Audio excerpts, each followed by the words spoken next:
in Indiana. Here again with Paisha Whittington, who won this experience for her school because she loves this place so much. So Paisha, tell me a little bit about yourself. I am Paisha Whittington. I've been at Covington Elementary for 8 years. Some things that my family and I like to do is enjoy the outdoors, visit national parks, and to camp. Perfect. And you've actually been with Expeditions in Education for the last 4 years. Yeah. So we're very excited to have you here today.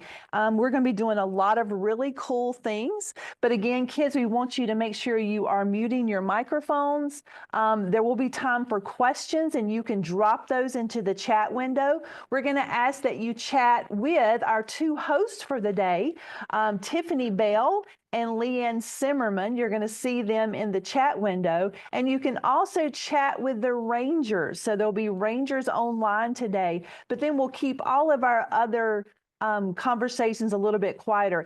Ms. Simmerman, can you tell us where everyone is from today? Would you please drop in the chat window where you are watching us from today, and we will see who is here. So Ms. Simmerman? We have some great people from California, Tennessee, of course, Wyoming, another California. I know there's some, I believe, Indiana and North Carolina I saw fly by. That is a good group. Georgia.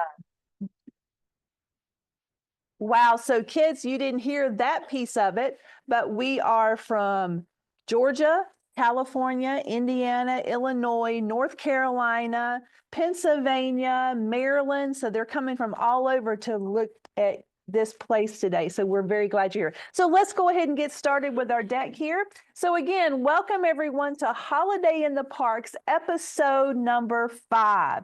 We want to thank the National Park Foundation for their sponsorship of this program. This is year 4 for us, and we're very thankful to them. Also, we have a logo up there that says CT, that is Covington. Say it again? Trojans. Trojans, the Covington Trojans. We're glad that we're here today with them.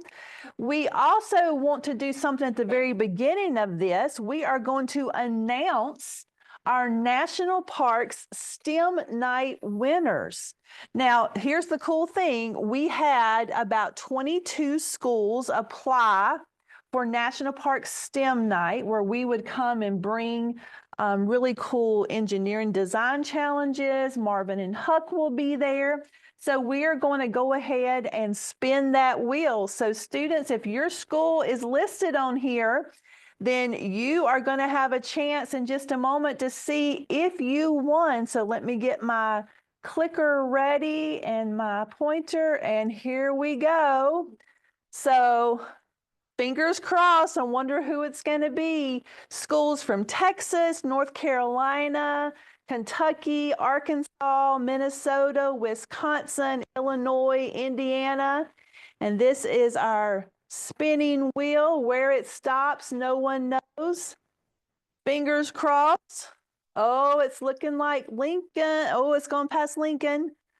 Moss Haven. Oh, it looks like Camp Creek, but it's still moving. Uh-oh. Oh, no. It went 2, and it's going to stop at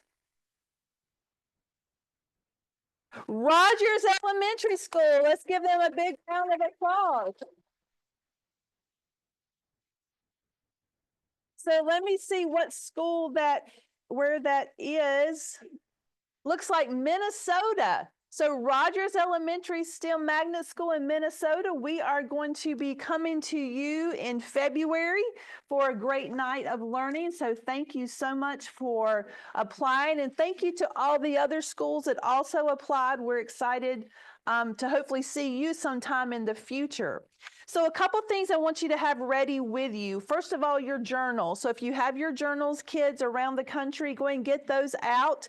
My students that are in here with us, you can do this when you get back to the classroom, so don't worry about it right now.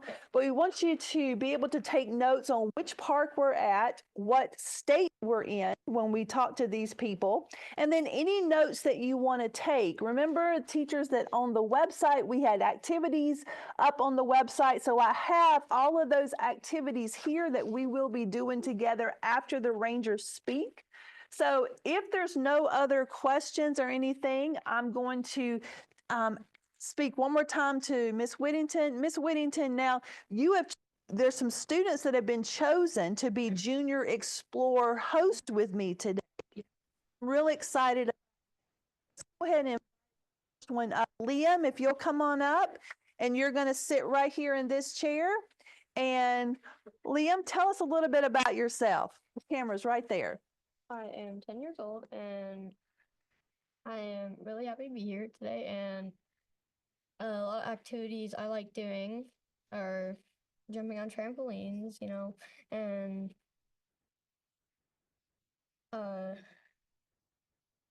just outdoor stuff. Outdoor stuff. Well, you are the perfect host for us today. So you're going to sit right there with me as we go to our first part, which is Amistad. So we're on the deck right now. We're going back and let's see where Amistad is. Amistad National Recreation Area is where we're going to be. And we are looking at that outline of a map. And can you tell me, can you notice where that map state is? Texas. Texas, you're right. So Amistad National Recreation Area is in Texas. So let's introduce our first ranger, Ranger Jennifer. Thank you for being here today. Hi everybody. I'm Park Ranger Jennifer, and as was mentioned, I'm at Amistad National Recreation Area, which is in Del Rio, Texas. And Amistad means friendship in Spanish, and it really represents the cooperation between the United States and Mexico that happens in this area. As was pointed out, my park is in Southwest Texas. It's right on the U.S.-Mexico border. Do you want to hit the next slide for me? Yep. All right. Do our slides now. All right. And that's the one with the United States. Oh, let's get one more. There we go. Thank you. So as you can see, we're right down on the border there.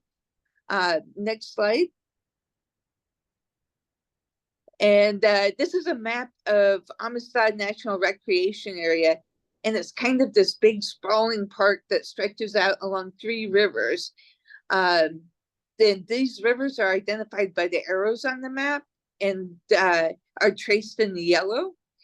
The rivers from left to right are the Rio Grande, Pecos, and the Devil's River.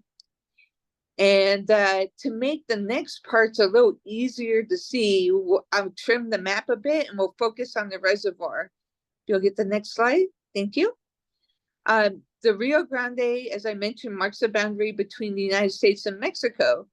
And in the reservoir, it's a little hard to see because it's kind of swollen. So there are buoys that mark the boundary that goes through the reservoir. And that's what's kind of highlighted in yellow there on the map. And the map shows numbers for each of the buoys that are there. Something that very few people know is that Rio Grande actually just means big river in Spanish. Next slide. And here's the dam that holds back the waters of the Pecos, the Devil's River, and the Rio Grande to make the reservoir a man-made lake, and it's just known as Lake Amistad. And next slide. Thank you. The dam is about 6 miles long, and the water it holds has changed our atmosphere. Different temperatures of water favor different species of life, from microscopic life forms like larvae and phytoplankton to larger fish that eat these smaller life forms. It also affects our atmosphere. Amistad National Recreation Area is in this very dry area, but the reservoir adds a bunch of humidity to our air. In fact, on a 100-degree day, that's 100 degrees Fahrenheit, about 131 million gallons of water evaporate per day from Lake Amistad into the surrounding air. And the number of 100-degree days we've had has been increasing each year. So the reservoir is losing a lot of water just to evaporation alone, not to mention the other needs it's used for, like electricity generation, farming, and food growing. The extra hot days means that the water is needed more for each of these things too.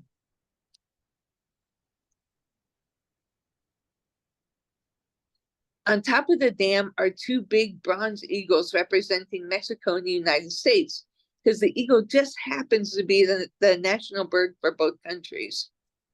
Each eagle is on its respective side of the international border, and that white line that you can kind of see on the road there to the left, that marks the actual boundary itself.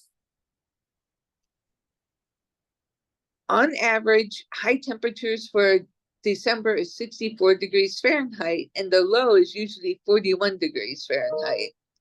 But as you can see here, our forecasted high for this week is going to be a bit warmer than that, with most of the highs in the 70s and the lows in the high 50s. Now, we've had an extended drought, and when you combine that with the naturally high evaporation rate and higher temperatures, it's easy to understand why this year we are breaking records for how low the lake has been since it was created in 1969. In this picture, you can see the lines etched in the rock above that yellow arrow there, and that's where the water line used to be. And now that the water's down lower, buildings and other structures that were built before the dam was in place have been underwater all this time can now be seen for the first time since 1969. And this is part of an old electricity plant that was built near the banks of the Devil's River. There are many prehistoric archaeological sites around the reservoir that have been visible and protected by rock overhangs, like this one in Panther Cave. But there are others that have been underwater that are also being exposed by the low water too. And if you happen to find an artifact in any park, whether it's city, state, or federal like mine, it's really important that you leave it where it is and only tell a park ranger about it. That way it can be protected for future park visitors to discover and learn from leaving it where it is. And when we leave it where it is, it helps archaeologists learn more about what the area might have been like at the time that the artifact was left there. When it's removed from that location, a big part of the history is removed along with it, especially the timelines. Because it's so hot in the summer, being mostly around 100 degrees Fahrenheit, or very often at least, it's too hot for most people to really enjoy being here. So we tend to see more people coming south to Amistad to visit during the winter and early spring. And camping actually is really popular this time of year. But it's not just the people who travel south for the mild winters. A lot of birds and other animals migrate south too, like these monarch butterflies that visit Amistad in swarms every October on their way to the forests of Mexico, where they will roost for the winter. Amistad is a major stopping place along this migration route, and we can sometimes see thousands of monarch butterflies fly over and land in the park in just a few days or so. And there's many opportunities for recreation at Amistad, whether it's camping, fishing, hiking, kayaking, or just exploring history. So if your family decides to try a migration of its own and head south to Amistad, be sure to stop by the visitor center and ask for Ranger Jennifer Frost, so I get to say hi to you. But above all, have a great Christmas holiday wherever you are. Thank you so much, Ranger Jennifer. We are so glad that we've been able to visit you before at Amistad and film there. A lot of interesting things. So if you've got your journals out right now, we want you to write down a couple things that I thought were pretty cool. Did you hear, Liam, that 131 million gallons of water go over that dam? But she also said that the water is evaporating, right? So fifth graders, let's think about our weather standards for just a moment. We have this little water cycle thing that we talk about. So let's see if you can do the steps with me. Evaporation, condensation, precipitation and then seepage or runoff, right? It goes into the water. So that's something that we could talk about. And then another thing she talked about were artifacts. So I want you to slide over here with me a little bit, and we're going to see if we can do a little bit of clay work here. So if you can put the camera here. So Liam, we have some clay here, and I have imprinted several stones. Okay, do you see that? These Yeah. stones right here? So I want you to slide over a little closer, and I want you to take one of these tools, and you choose which tool you want. And can you try to very carefully get that artifact out, that fossil out? So what would you need to do? I would like try like picking it out with some like poking holes to get it like loosened, and then I would use something to like scratch up the sides. Yeah, and I notice you're being extremely careful with this because these artifacts are very precious and the parks want to preserve these. Now, a lot of these are found in the water at Amistad, but there's also these caves and these stone walls where these hieroglyphic, petroglyphs, pictoglyph things live there. So we want to be very careful in removing those. All right, thank you very much. Well, Liam, you said you like the outdoors. Yeah. Would you like to visit Ranger Jennifer sometime in Texas? Yeah. Yeah, so it's very close to the Texas border. In fact, you can see it right from the park. A lot of recreation. Are you a fisherman? No. No, well, do you get out on boats or do you like the water? No, I like the water. Okay, then that could be something you try. So again, Ranger Jennifer, thank you so much for joining us from Amistad. And we're going to go to our next park. And with that, I'm going to let you pass the mic off to Addie. Can you do that? Yeah. Addie, come over. So again, thank you so much. We are ready to get our next. So Addie, tell us your name, obviously, Okay. what grade you're in, and what do you like to do? My name is Addison Shanop. I'm 11 years old. I'm in 5th grade, Mrs. Thompson's. And I like playing with my dog outside and jumping on the trampoline. Excellent. So you like the outdoors too. I love that. So we're going to head to another park now. We are going to be going to the Black Canyon of the Gunnison. So let's see where that is and what that looks like. So if we'll go to our deck for a moment. The Black Canyon of the Gunnison National Park is in this sort of square, squiggly state. Does anybody know what state that is? Colorado. Yeah, absolutely. Colorado. Kudos to my teachers here who are letting them know their geography, but Colorado is where we're going to go. And I want to see if Ranger Ethan is online right now. Ranger Ethan, there you are, Ranger Ethan. There I am. So we are going to let you start talking about where you're from and all about the Black Canyon of the Gunnison. Very good. Well, I want to first make sure that you all can see my background and hear me okay. It looks like my background is blurred.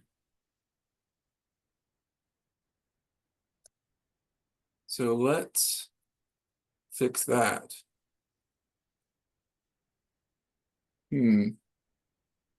Maybe in your video settings.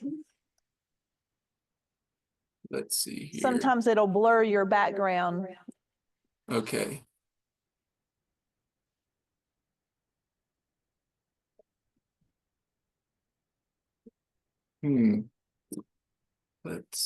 Okay, here we go. Lovely. Can you all see me okay now? Yes, You all see me? You all hear me okay? we can. Very good. Well, thank you for bearing with me. I want to say hi to Addie and welcome everybody to Black Canyon of the Gunnison National Park. My name is Ranger Ethan, and I'm so excited to share with you all today what makes Black Canyon a special place to explore, especially in the wintertime. But let's first get to know Black Canyon a little bit better by finding out where it is and what it looks like. Now, we've already identified that we are in the state of Colorado. That's where I'm connecting to you all today from. I'm wondering if you all can find where you all are located on this map. And as we zoom in to Colorado, we are located in the southwestern part of the state, and we are just to the northeast of Montrose.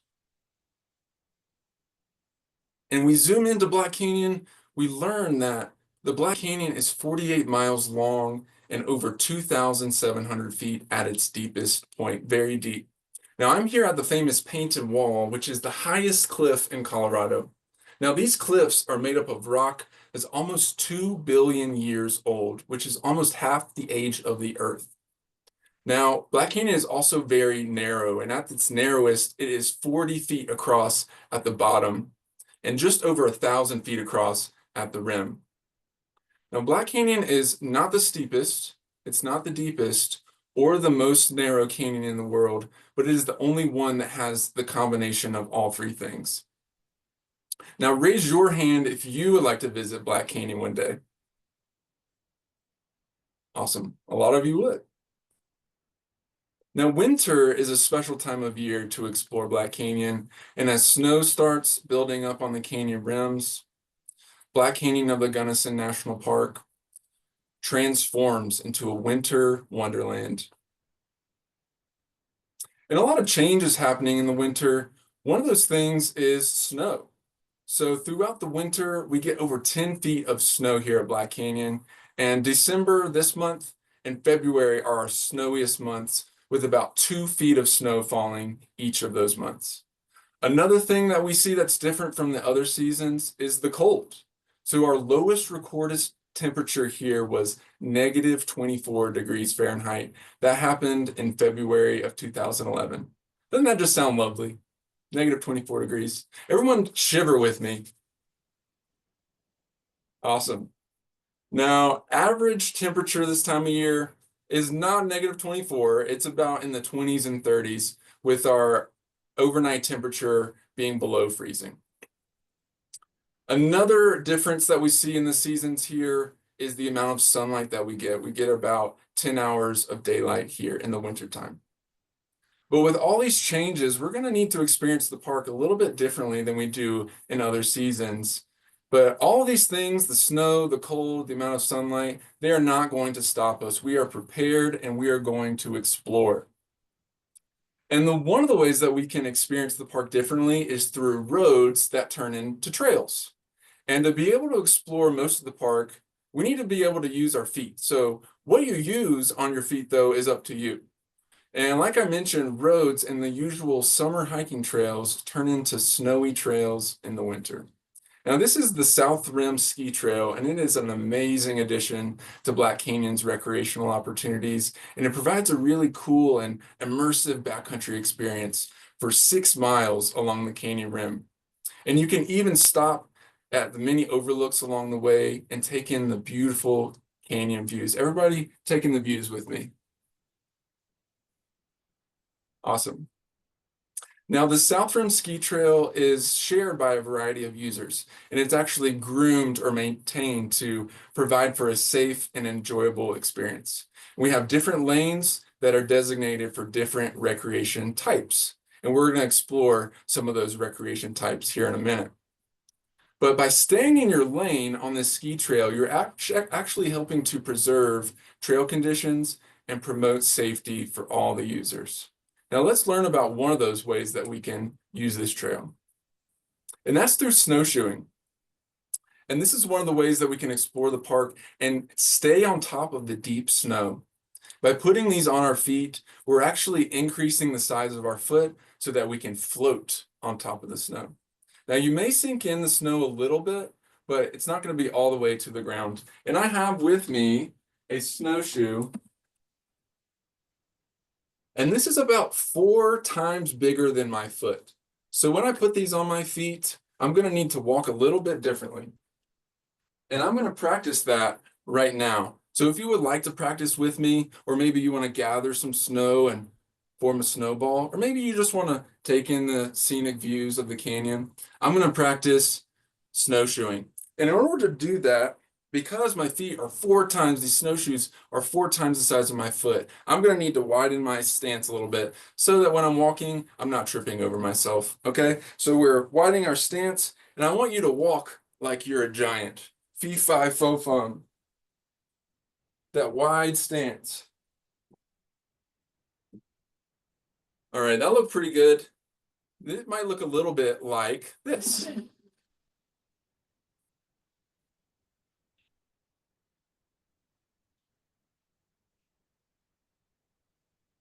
Now, I feel like we have a good idea of what this looks like. And once you've practiced in your snowshoes on the relatively flat and packed trails, you'll be ready to explore the deep snow off trail. Now, look how well these snowshoes are helping these people stay on top of the snow.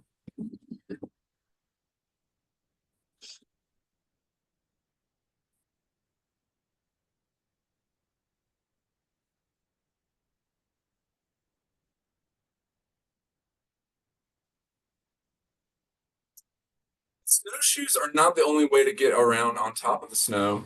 Cross-country skis are another way to experience the park differently in the winter world of Black Canyon of the Gunnison. Now, what is the South Rim Drive with vehicles on it in the summertime becomes a ski trail in the winter, like I mentioned. And when there's enough snow, a ranger will groom the road to make nice ski tracks for people to use. Now let's practice our cross-country skiing motion. Picture with me that you have skis on your feet, you have your poles in your hand. What you're gonna do is you're gonna lead with your left foot and your opposite arm. So lead with your left and your right arm, and then switch, almost like you're marching like a soldier. Now, once we get more comfortable with this motion, we can speed it up. Let's see who's all gonna be silly with me.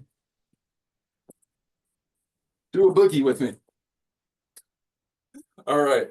And just like cross-country skiing, you start to sweat, you start to exercise, and your heart rate gets up. Just like I did that boogie, I'm starting to sweat a little bit. But if you're lucky, you might even be the first one on the ski trail. And here, a park ranger is skiing across the path of an animal. See the tracks? This is a mountain cottontail. This mountain cottontail hopped across in the deep snow.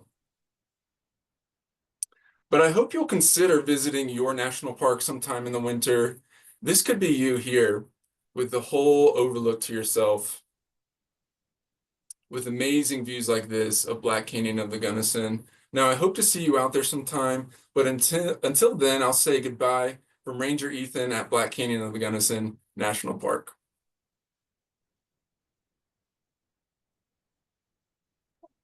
Thank you so much, Ranger Ethan. We have a quick question. What is the most common animal you see in the winter? And what is the most common animal you see in the summer? Most common animal, I would say maybe those mountain cottontails or snowshoe hares. We see their tracks. We'll see other mammals too, like bobcats. Our black bears, they're kind of laying low and they're in their hibernation phase, so we won't see them. But in the summertime, we will see black bears, and we will also see them very actively in the fall as they're getting ready for those winter months and looking for those nuts and berries and those sorts of things. But lots of deer as well in the summer. Lots of different animals. Thank you so much, Ranger Ethan. We're going to ask students if you have any questions for Ranger Ethan. He's going to hang out for a few minutes in the chat, and you can continue to ask those questions.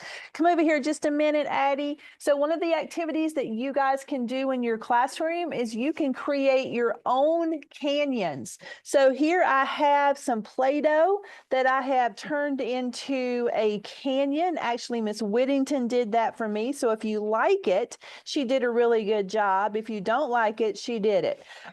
So create your own canyons and mountains out of Play-Doh, and then you can create the Black Canyon of the Gunnison, which I think is a really special place to visit.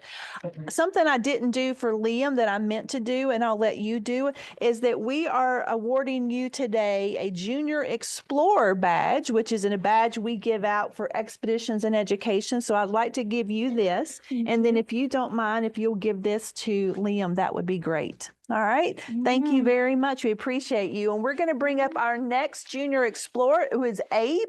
Abe, come on up. Thank you so much, Rangers. You are going, you're doing a really good job of being on time. So we are going to head to our next park.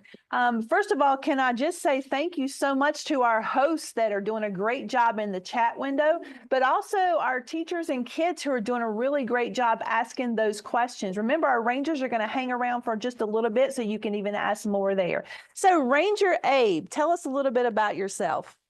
My name is Abraham Al-Mansour, and I'm 11. My favorite hobby is playing soccer and playing out in the snow. Well, we are glad you're here for this winter exploration, and we are going to be heading now to San Antonio Missions National Historical Park. And students here in the room with me, can you just make the letter with your hands of the name of the state that this park is in? And they're all making a T. So students at home or in your schools, they're making a T for Texas. So we were at Amistad a few parks ago. Now we are in San Antonio. So I am looking for Ranger Ariana. So Ranger Ariana, are you there? You are. So welcome. Oh, thank you so much. Coming all the way back to Texas after skiing and hiking through the snow. I don't know if we're coming all the way back, but I'm really appreciative. I'm glad to be here with you all. I'm actually not going to stay on camera. I want to show you a little presentation I have about the park and really about my travels recently too. So I'm going to get off camera and I'm going to share my screen because I think a really neat way to remember national parks is to also journal about them, maybe even write about them, see if you can remember them. So I just put in a request to share my screen. Let me see that. And I hope we can see it right now. Pretty much you see, it's kind of like a PowerPoint, but in a journal sort of theme. And so to talk a little bit about my park, I hope you guys can hear me. Dr. D, stop me if you can't. But San Antonio Missions National Historical Park is the park I work at right now. I just got off the plane from another national park, and I didn't even know about national parks till really recently. So a little bit about me and this park. I started as an AmeriCorps member. So I worked at the Texas Conservation Corps. You see me kind of covered in mud at one point, even holding a snapping turtle in another. But that really started my love for national parks because when I was in 5th grade, nobody came through. There was no expeditions in education showing me how cool these places really are. Then a little bit after that, I became a community engagement intern. So I'm not quite wearing the snazzy uniform I am now, but then shortly after I became a park guide. As you might be able to tell, I was super excited to be one. And right now I work in education. So I go into schools or schools come to the park or these moments right here where we get to save a plane ticket and you guys get to join me this way. So I love being a park ranger. If anyone out there is thinking about it, highly recommend. Because also, when I just said I got off a plane yesterday. I was at a job training over at Grand Canyon National Park, may have heard of it. I also went over to Glen Canyon over the weekend because we had a weekend in between our job training over there. I didn't take a picture of Walnut Canyon National Monument, but I was there yesterday morning. But that was really cool. So I had never been to Arizona before, but I had had this opportunity to go out and about and learn about these other places.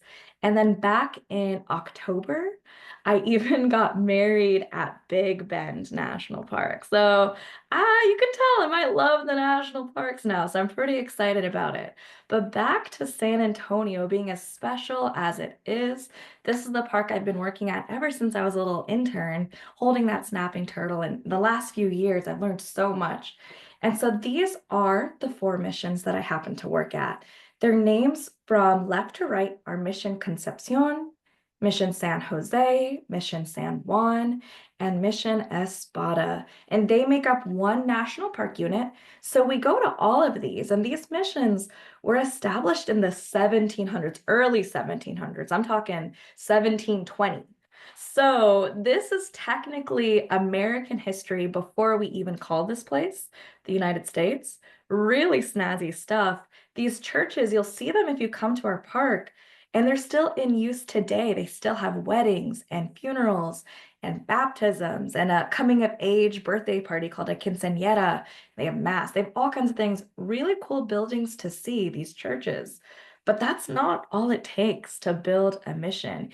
You got to have a community. So that second poster that I have right there, Mission San Jose, I kind of want to pull back and look at this map right here, the layout of the mission. And I have my red arrow pointing to where the church is, but we've got this kind of big squarish rectangle to showcase that a mission is more than the church.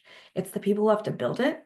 It's the people that tell their stories. So if you come see me, this is a map that you'll see right when you walk in to show you what are some key features and some neat buildings around the place too. Of course, the visitor center where you can pick up a map, but once you go in, you'll see rooms kind of like this. That's at Mission San Jose, because all of these family units are living in these spaces and building this place brick by brick. And at Mission San Jose's about population peak, so about as many people lived there, the maximum people that lived there was around 350 to 400 Native Americans. So they had to build quite a few rooms. There was a little over 80 rooms there, so it's not very spacious in each room, but they've still got a lot of rooms to build as they're trying to build this community. But going back to the churches, other than just their poster, the building blocks themselves. So here I have Mission Concepcion on my left, Mission Espada on my right. They're pretty cool, if I don't say so myself. So if any of you are into engineering or architecture or Legos or Lincoln Logs back in my day, there's these kind of cool features that you might notice as you observe them, other than just looking at it overall, kind of looking at the smaller details. Because if they're building this in the 1700s, they don't have the modern equipment that we do. So Concepcion, I see these big bricks on the side of that bell tower right there. There's two bell towers you might notice, right where the sun is peaking right behind it. These bell towers where they're going to call the people in. But over at Mission Espada, there's like 3 little bells that are up there. There's a really fancy door that's right there. But even above the door, if you look around the window, or if you look at the tippy top, that top bell, you'll notice that it's not the same kind of chunky bricks. And so even the building blocks is its own story, whether we're talking about limestone. Ooh, and if you're interested in rocks and geology, that's another thing that rangers can focus on.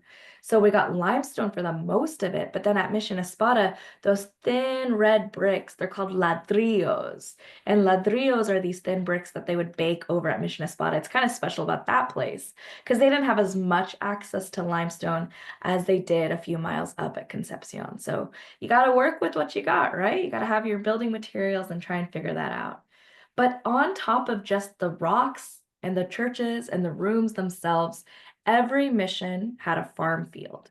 And so this one you can still see today. It's one of my favorite parts of the park because not only is food important, if you can imagine not having a lunch break at your school or not having a cafeteria or not having food, it would be very hard to learn and do work. So food is so important. So setting up these farm fields is a huge deal to make the people have the energy, to have the fuel to continue taking care of their people and build these structures.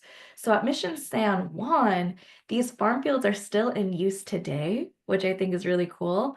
But instead of feeding, people living at the mission, they're over inside of, or their food is going to the San Antonio Food Bank. So I think that's really clever. And so if you ever go check out, here's another map. But this one is of Mission San Juan. That's why it's skinny and rectangular. If you walk back there, you're going to see where they start growing all kinds of crops. Back then and even today, from tomatoes to potatoes, corn. I have broccoli, watermelon, corn, carrots, onions, peppers, and potatoes. listed in that way.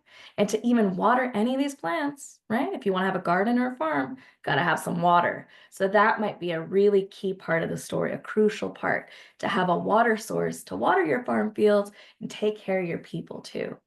And so I hope you have a wonderful holiday, and I hope you understand that there's so much to learn depending on if you love art or math or science, but it's all about community in this story. Thanks so much. So thank you, Ranger Ariana. We're very glad that you were here with us today. So if you're writing in your journals right now, I want you to remember that Black Canyon of the Gunnison talked about winter recreation. So think about those skis and snow sleds or shoes. What are they called? Snowshoes. I don't get on those very often, so I did not know exactly the name of those. And then talking with Ariana, Ranger Ariana, thinking about the way the community comes together to take care of each other at these missions in San Antonio. Ariana, we've been there a couple times and we absolutely love it. So thank you for coming. You can still ask questions in the chat window. Thank you so much, Abe, for being here with us today. And we have your little badge right here. So thank you so much. Thank you. All right, so we have a new group of students in here today. We have first graders are here. So we're going to ask for our first person to come. Can you wave everybody at the camera? There you go. So we have Eleanor with us. So Eleanor, I want you to talk really loud and tell us who you are and what you like to do. What do you like to do? I like to read. Oh, I love that you like to read. Well, I think that's going to be a really good segue into our next part because I know that these rangers love to read. So we are heading to the Everglades National Park right now. So the Everglades, we have the little outline of the map there. Would you drop in the window what you think that state is? Yeah, so that is Florida. That is Florida. So thank you so much for joining us from the Everglades National Park. And it looks like we have Kayla here. So Ranger Kayla, come on in and let's talk. Good morning, everyone. How are we doing? Can I get a thumbs up? Awesome. My name is Kayla. I'm coming to you live from our beautiful Everglades National Park. By show of hands, has anyone ever been out here to the Everglades before? Wow, a few of us. Awesome. Well, after today, you can all say that you have been to our beautiful Everglades. Now, when I say the word Everglades National Park, I am talking about a huge national park, my friends. Now, Everglades National Park is 1.5 million acres large. Can I get a ooh? Now, I don't know about you all, but I kind of have a hard time picturing that. So if anyone here is a fan of American football, you can raise your hand if you are a fan of American football. If you know how big that football field is, I want you all to close your eyes and envision and see over 1 million of those football fields. You ready? Take a second, go ahead and picture that. I have even a hard time picturing that, but it is a massive place, my friends. Everglades National Park is such a beautiful place, and I do not have that much time, so I'm gonna only get to share a little bit about our park with you all today. In total, we have 9 different habitats.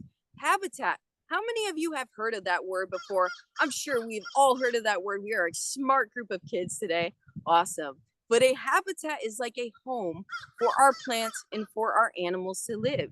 We have habitats, we have our own homes with our houses, but out here in the Everglades, like I said, we have 9 different types. And behind me, you'll notice some tall trees, some of our cypress trees all behind me. And this is a habitat that has a lot of water. And it's a great home for animals like our alligators, our turtles, our fish to live in. Now you'll notice all behind me a pretty tall grass. And this grass that is surrounding me, my friends, makes up one of our biggest habitats. It is called the sawgrass prairie. Everyone go ahead and say that. Sawgrass prairie. Awesome job, my friends. And out here in the sawgrass prairie, we can find one of my favorite things in the whole entire Everglades. So I want to take a second and I want to introduce you all to my friend, Perry. Okay, Perry, come on. I told you that we were going to have lots of kids today to say hello to. Let me get some of Perry here for us to take a look at that. Now, you're probably thinking, this looks pretty gross. You're like, Ranger Kayla, why are you handling this? Well, my friends, this Perry is called Perry Phyton. I want you all to take a second and say that. Perry Phyton. P-E-R-I-P-H-Y-T-O-N. Now go ahead and you can yell at the top of your lungs. I want you to yell in your goofiest voice. Everyone go, Perry Phyton. Oh my goodness. Great job, my friends. Now, a fun way to remember the name of what this is this little joke, and it's a ranger joke here. So I want you guys all to laugh because our ranger jokes don't get much better than this one. Now, my friends, what do we call a pair of alligators fighting? We call them a pair of fighting. Ha, ha, ha. But this Perry fight, my friends, like I said, is a superhero out in the Everglades. It is the start of our Everglades food chain. So when I say the word food chain, what comes to mind? Yeah, something eating something, and then something even bigger comes and eats that. But this periphyton is the start of that Everglades food chain. So when we have this periphyton, animals like fish and frogs can actually eat some of this periphyton, and then we can get a bigger animal come around, like one of our birds, and we have some amazing birds out here. You might hear one bird kind of crowing at me. It's one of our crows. They're wondering, what are you doing out here in my swamp, right? But this periphyton, like I said, it's going to be eaten by smaller animals. Then we have bigger birds. And then after that, we can have big animals like our alligators actually coming in and eating some of those birds that have eaten the frogs, that have eaten that periphyton. So this is what we like to call Everglades gold. It's such an important part of our food chain. Now, my friends, this item here is important for another reason. When I talk about the Everglades, I cannot go talking about it without mentioning the water. Now, our national park was created to protect the water out here in South Florida. So what's amazing about the Everglades is that all of the water that comes down through here is going to eventually make its way underground, kind of in an underground swimming pool. We call that our aquifer.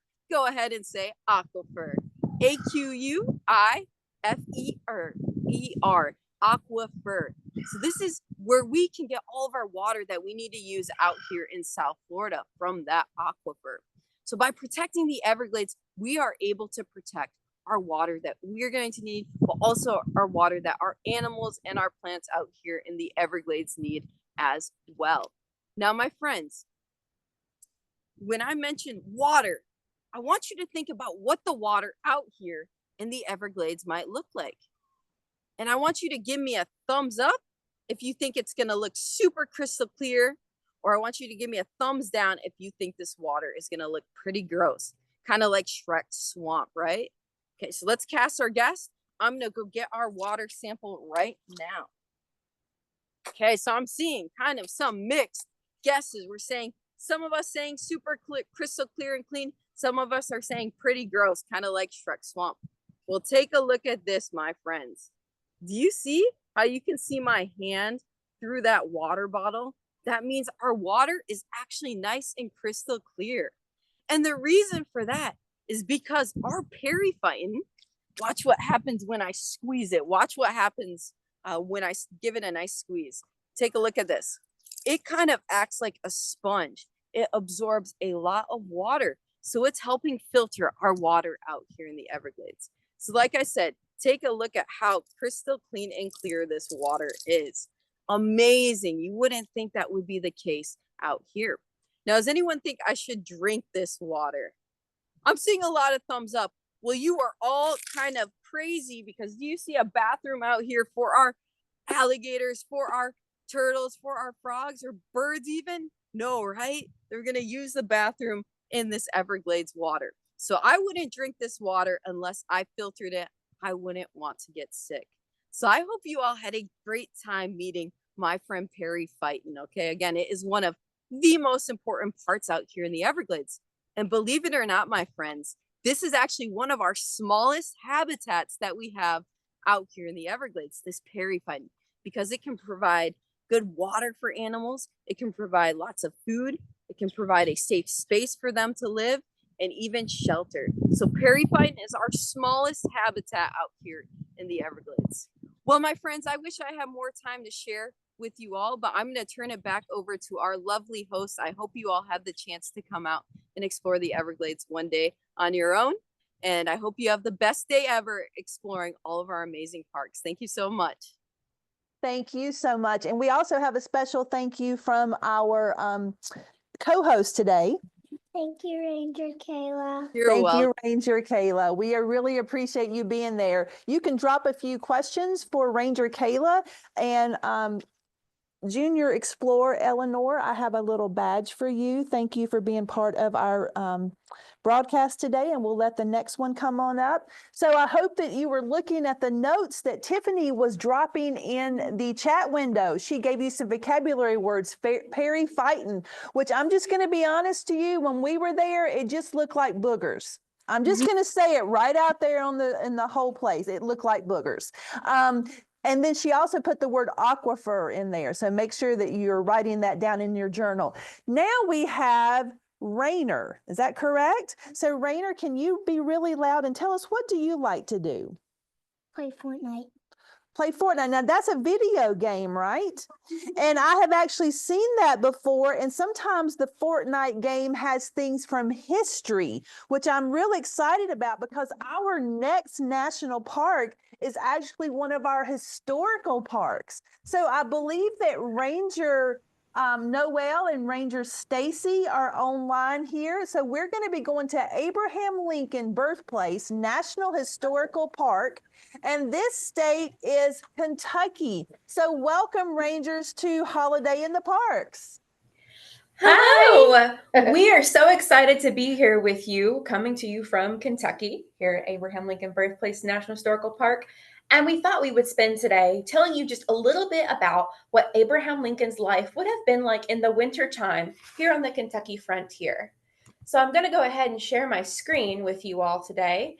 And if I can get a thumbs up in the chat once I know you can see my screen. And do you mind to let me know, can you see our screen?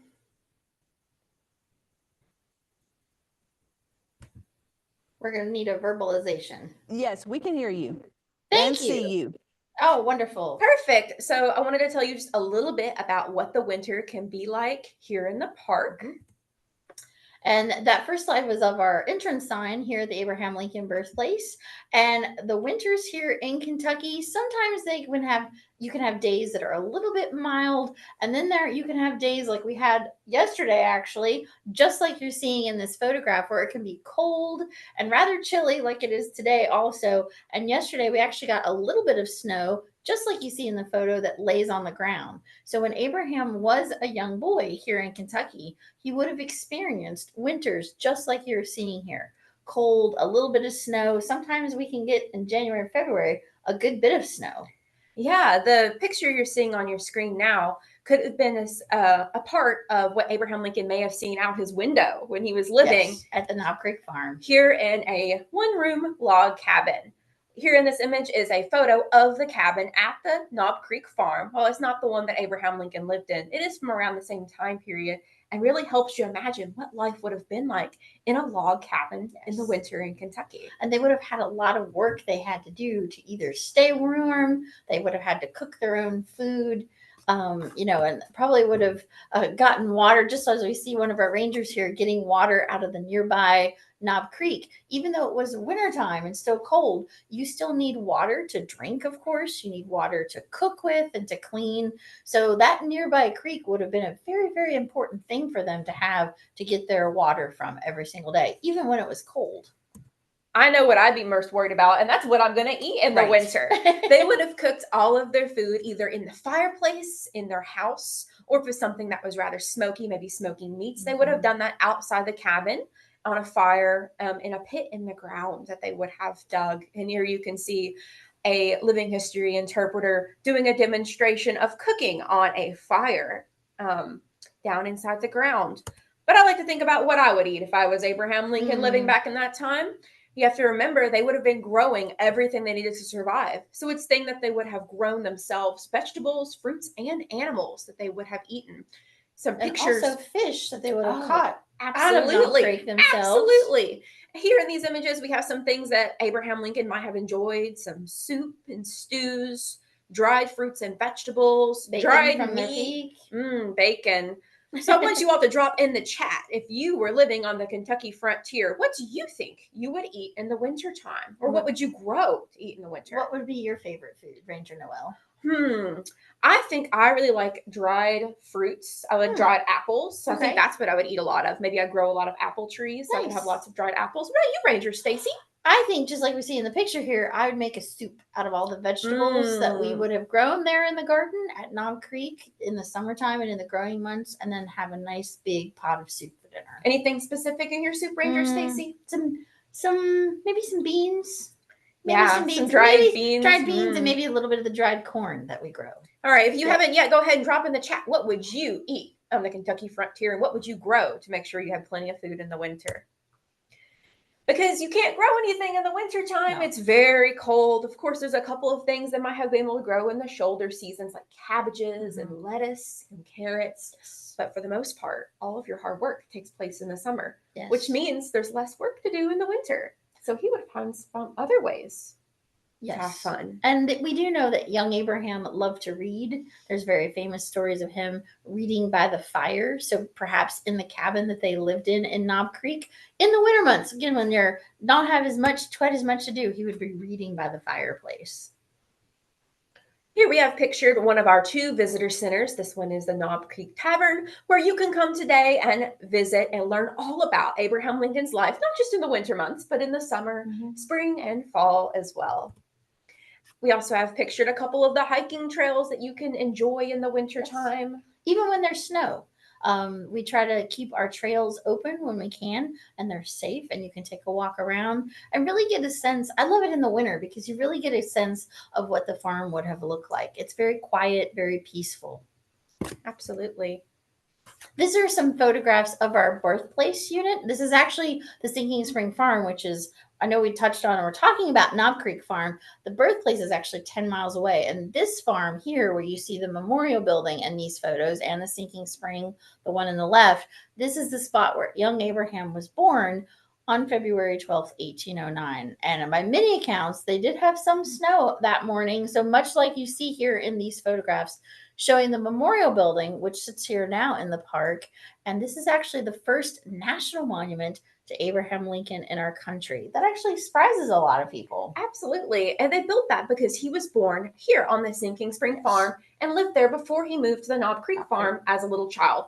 Although he was just a baby when he lived here on the Sinking Spring Farm, so he may not remember it very well. No, he more than likely would not remember, but he does have distinct memories of the Knob Creek Farm that he talked about later in his life. And living in Kentucky, especially those cold and going winters. To school. So if you want to come see Ranger and Stacy and I in person, you can come see us either at the Knob Creek Farm or at the Birthplace Unit and get a chance to see that memorial she was telling you about, the first national memorial ever built to honor the 16th president. And if you come see Ranger Noel and I, we can walk up these 56 steps that you see here in the photograph leading up to the park's memorial building. Now, the number 56 is important because that's a symbol of the age that Abraham Lincoln died after his assassination. So there's a lot of symbolism incorporated in our park and in our memorial that Ranger Noel and I could tell you about if you come visit us here in Kentucky. Just like you see here, Ranger Noel giving a program about the cabin, the symbolic birth cabin that sits inside the memorial building. Not just one, but 2 cabins. That's right. You can come see both. Pretty exciting. So I hope you all learned a little bit about what Abraham Lincoln's life would have been like in the winter months. And if you have any questions for Ranger Stacy and I, you can drop those in the chat. We'll stay on for about 10 to 15 more minutes. So if you have any questions, we'd be so excited to answer those for you. And we'd love to hear what you'd like to eat here on the Kentucky frontier in the winter. Thank you so much for being here. And we also have a message from our Junior Explorer. Thank you, Rangers. Thank you, Rangers. Thank you, Rangers, for being here. And we have actually been to this place, and it is beautiful. We love it. So as they said, please drop in some questions if you have for them. We're going to keep going. Thank you so much, Rainer. And here is your badge. And we'll bring up our next helper today. And this is going to be Eleanor again. So we already know about Eleanor. But Eleanor, this time we're going to all the way to the top of the United States. So we were in the Everglades with you, and now we're heading to a place called Acadia National Park. So if you look at that fun looking little state, that little outline, that is Maine. So that's pretty far up on the East Coast. In fact, the furthest state up on the East Coast that's near the water. And we have been going to Acadia for the last 5 years now. So we're real excited to introduce to you Ranger Lisa. Ranger Lisa, thank you for being here with us. Well, thanks for having me. I'm so excited to see all of y'all. And I'm going to go ahead and get started here. Kids, you can give a big thumbs up if you can see my map of the United States. Awesome. All right. Just a moment here, a little technical difficulty on my side.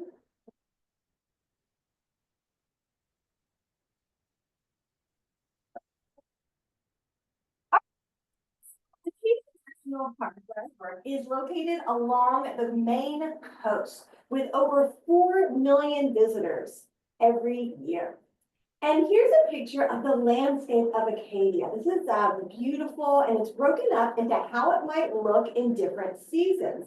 So you can say the seasons with me as they pop up on your screen. All right, we have got the spring, we have got summer, we have, of course, the fall and the winter. So we have 4 very distinct seasons here. Now, check out this view of Acadia by boat. Most of the park is on island land.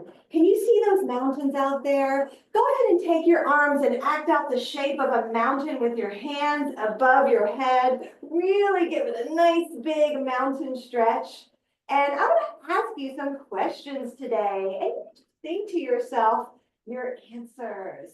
So I'm going to ask, when do you feel like you are on top of the world? Maybe you feel like you're on top of the world. Maybe when you have a feeling of joy, or perhaps when you're proud of accomplishing something. You know, being on top of a mountain can certainly give us that feeling. Acadia protects 26 mountains. And this is a view from Cadillac Mountain, the tallest mountain not only in Acadia, but along the whole East Coast. Now, it's pretty cold here in the winter, and along the coast, we don't get as much snow as inland, but when we do, it is quite beautiful. So let's head on down to the sea. Everybody make some big old waves with your arms, and imagine we are heading down to the coastline. Acadia is lucky to be right next to the Atlantic Ocean. Over 60 miles of coastlines are protected here. And you can see in the distance our one big sand beach. So students, put your arms out like you're a bird soaring high in the sky. And let's flap our wings and head down for a landing on that beach. Here we go, birds, we're going in. Now, sometimes in the winter, you're going to find snow or ice in the area, and other times just the fleeting designs left behind by the waves. There are lots and lots of different kinds of shorelines here, even some with sensational seaside cliffs. The dynamic shores of Acadia are truly full of life. Now, Acadia also preserves beautiful long lakes, which are part of the glacially sculpted U-shaped valleys. Those U-shapes kind of remind me of smiles. So everybody take your finger and draw a smiley face in the air in front of you. And think about what made you smile today. I bet you're going to have lots of smiles today. Now, those valleys are the lower elevation areas between the mountains. And the lakes and ponds can ice over in the winter, sometimes providing opportunities for ice fishing and ice skating, but it depends on the weather patterns. Now, lots of types of trees are protected in Acadia. Everybody bring your hands up like you are a tall, tall tree reaching those branches up high for a big tree stretch. It seems like everywhere you turn in Acadia, there's another breathtaking view of a forested landscape. So I wonder, what is one of your favorite types of trees? Think about that tree that you see a lot that you really like. After the deciduous trees lose their leaves in the fall, the forests are still colored green by the foliage of the evergreen conifers. Those are the trees that have cones. Visitors can head out in the park to take a walk or a hike, or even cross-country ski and snowshoe too. It's very important to be very well prepared in any season when you go out into our parks. Now, when you're out in the winter, sometimes we find clues left behind by animals. We might find tracks in the snow. So help me, detectives, figure out whose tracks these are.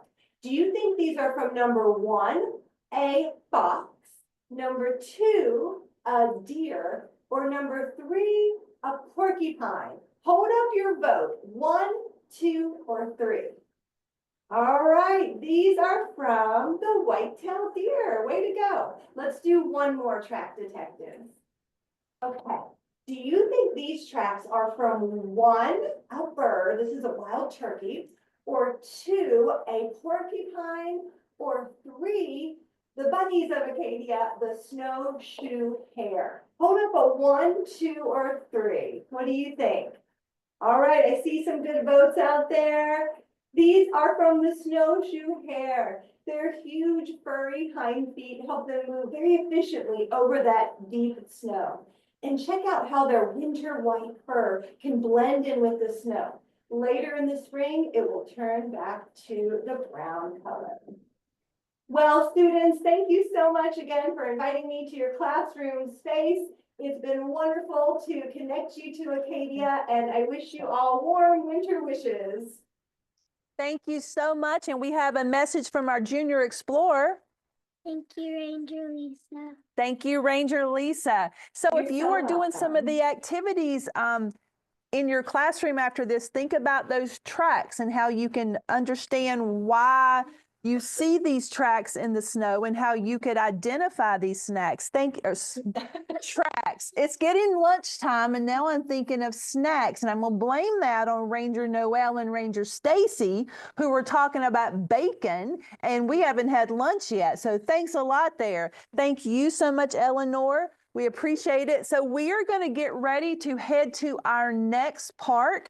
First of all, thank you, Rangers, for being on time. You are doing an excellent job. I will be giving you a little prize later on. So our next park is going to be with our sweet friend, Gabriella. Gabriella, can you tell us what you like to do? I like to play out in the park. You like to play out in the parks? You like to play outside? Have you ever been in a bunch of snow before? I bet so, because even last night we were here and there was a little bit of snow that was already gathering.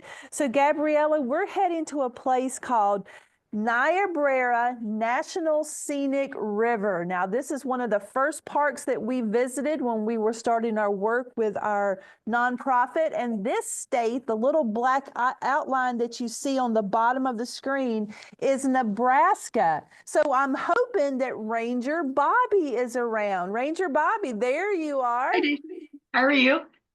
Good. Let me share my screen with you guys. So hello and welcome to the Niobrara National Scenic River. We are a prairie river. So in the wintertime, it's really beautiful. It's a beautiful area. A little bit more about where we are. We are in north central Nebraska. If you can see on my map there, we're right almost in South Dakota. And it's kind of cold here today. We're in the low 20s and we're having some wind chill. It's a little bit in the negative. So hopefully it'll warm up for us. So I work on a river, and during the wintertime, it's a little bit different than it is in the summertime. In the summertime, you can float this river. You go down it in canoes, tubes, or even in kayaks. And the name Niobrara means spreading water river. So if I can get everybody to stand up and spread your arms really wide and take a big stretch, because you guys have been doing this for a while now. Let's take a nice big stretch. So kind of like the river, or kind of like your stretch, the river spreads out as it goes along. This river starts in Wyoming and goes across all of Nebraska and dumps into the Missouri River near Niobrara, Nebraska. So there's actually a town named after the river as well. And it spreads the further it goes. It starts off where you can almost stand on both sides of it. In fact, you can stand on both sides of it. And then it slowly widens out. When it gets to us, it widens out enough that you can canoe and kayak safely. And then it keeps getting wider. And eventually it's almost a mile wide. But it's only a couple of feet deep. So if everybody doing your stretch, big stretch again, reach down and touch your legs, just your knees. Knees or your calves. That's about how deep the river is on average. Now, during the wintertime, it will get a little deeper, a little faster, and a little colder because, again, we have negative numbers up here. It gets cold. So as the temperature drops, we start seeing ice form in the river. And as the ice forms in the river, eventually it will freeze over the entire top of the water, and we'll have what's called ice jams. That's how we flood on this prairie river in the wintertime. Now, what is kind of cool is you can almost walk across this river whenever it's frozen solid. The water underneath is still moving though, because the water temperature itself is 50 degrees. The surface will cool down and freeze, but that undercurrent will still be flowing. And we have over 200 waterfalls along our river, and they don't always freeze over either.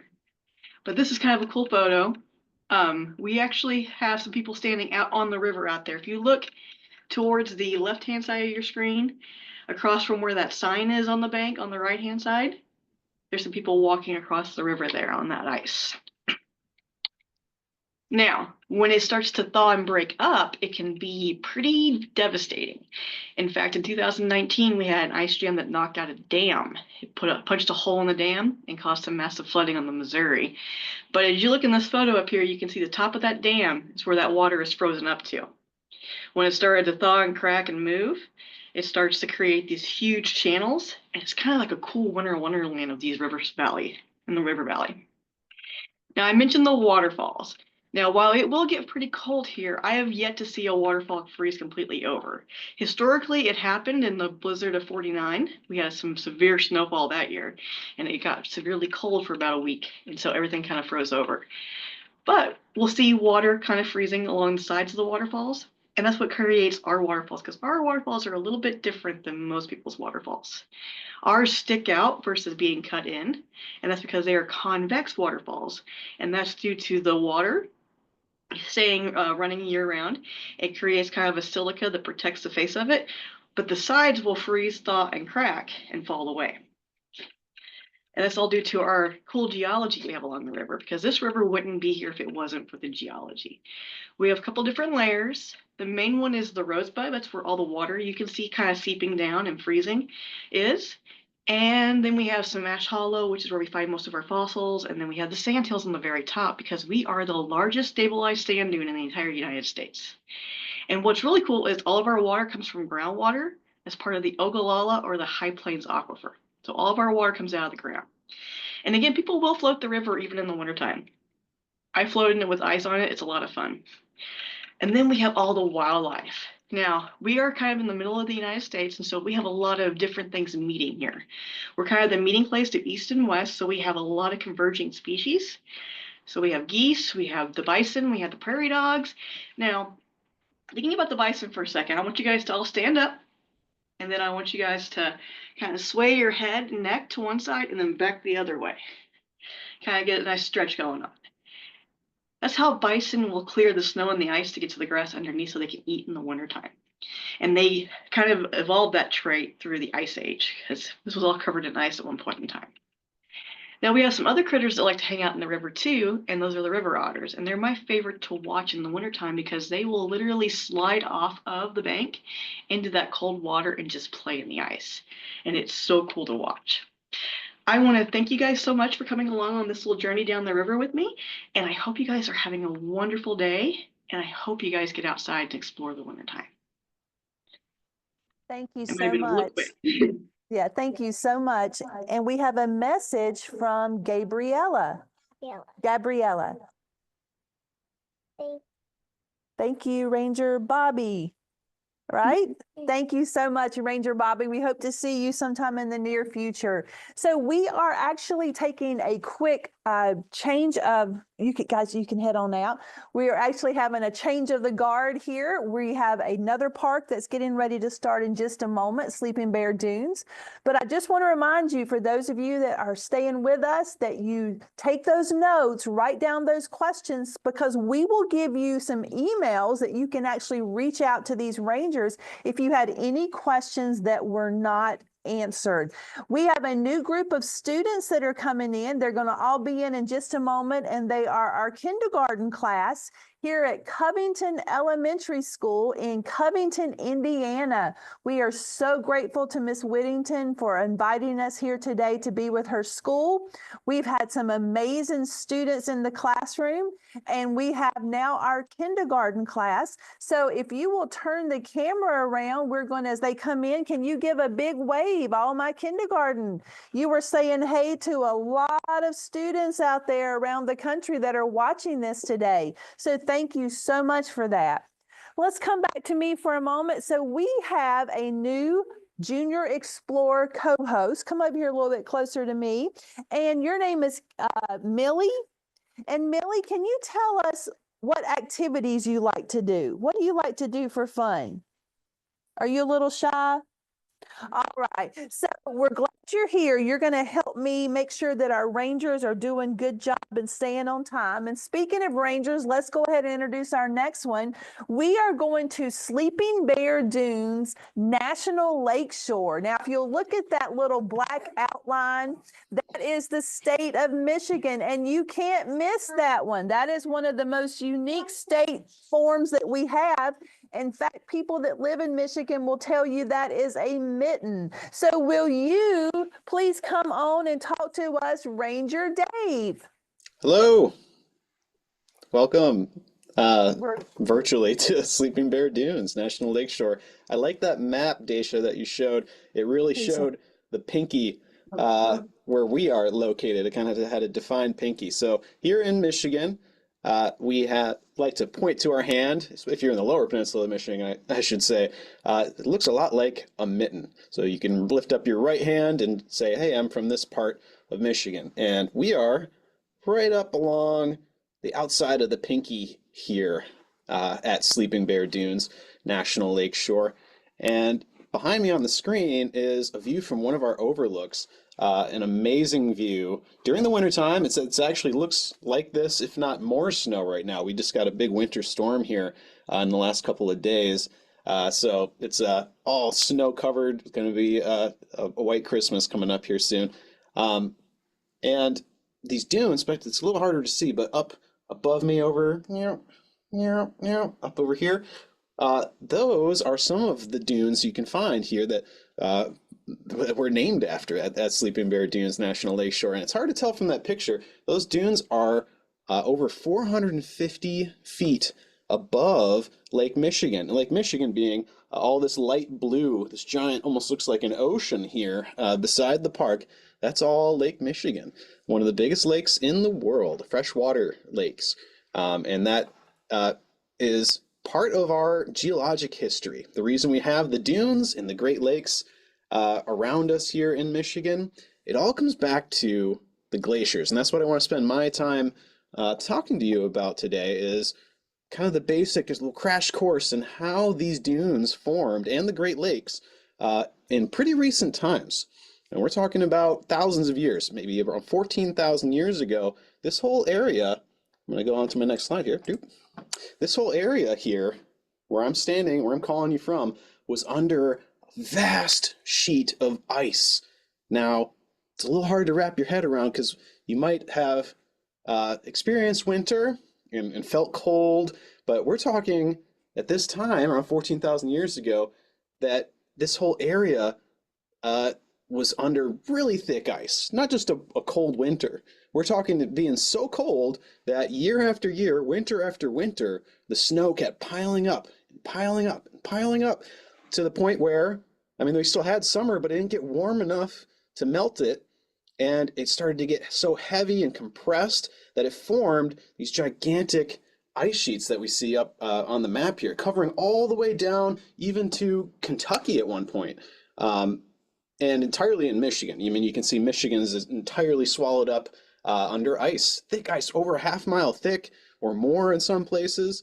I want us to think about, what would that do to the landscape to have that much ice for that long, for thousands of years?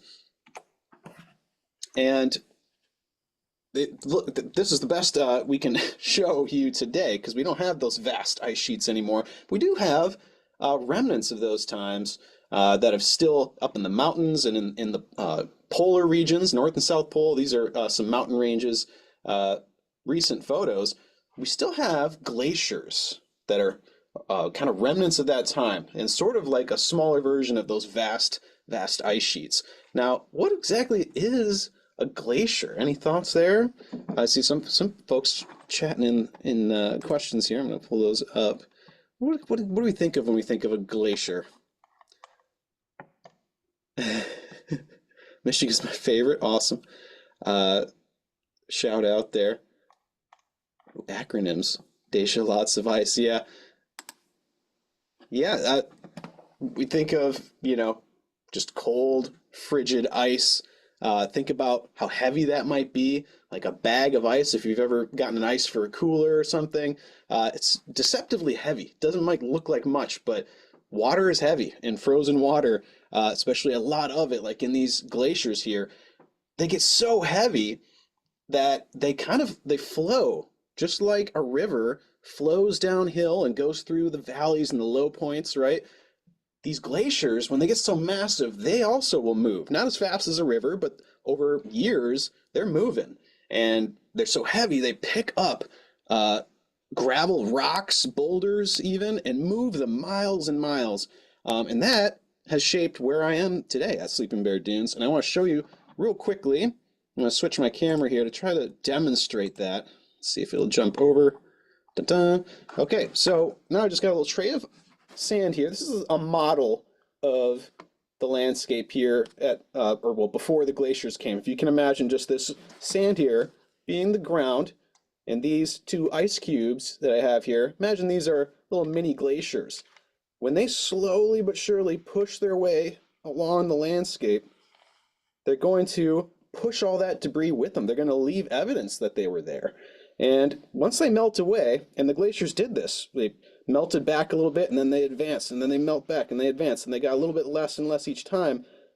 What is left are these really big hills called glacial moraines at the ends and along the sides. You see these ridges, and that's essentially where we are at here at Sleeping Bear Dunes National Lakeshore. We're along some lateral moraines, these ridges on the side of where these glaciers scraped their way past over thousands of years. About 14,000 years ago at the peak, but even as recently as 7,000 years ago, there were glaciers here that didn't go quite as far each time as they melted away. So you could do that yourself too if you didn't already have some sand ready. You can kind of demonstrate that. See, you can use your fists. Sometimes we'll use our hands out when we're out in the dunes to show kids that they leave those tracks from their fingers, just like the evidence around us in the landscape that we see here today.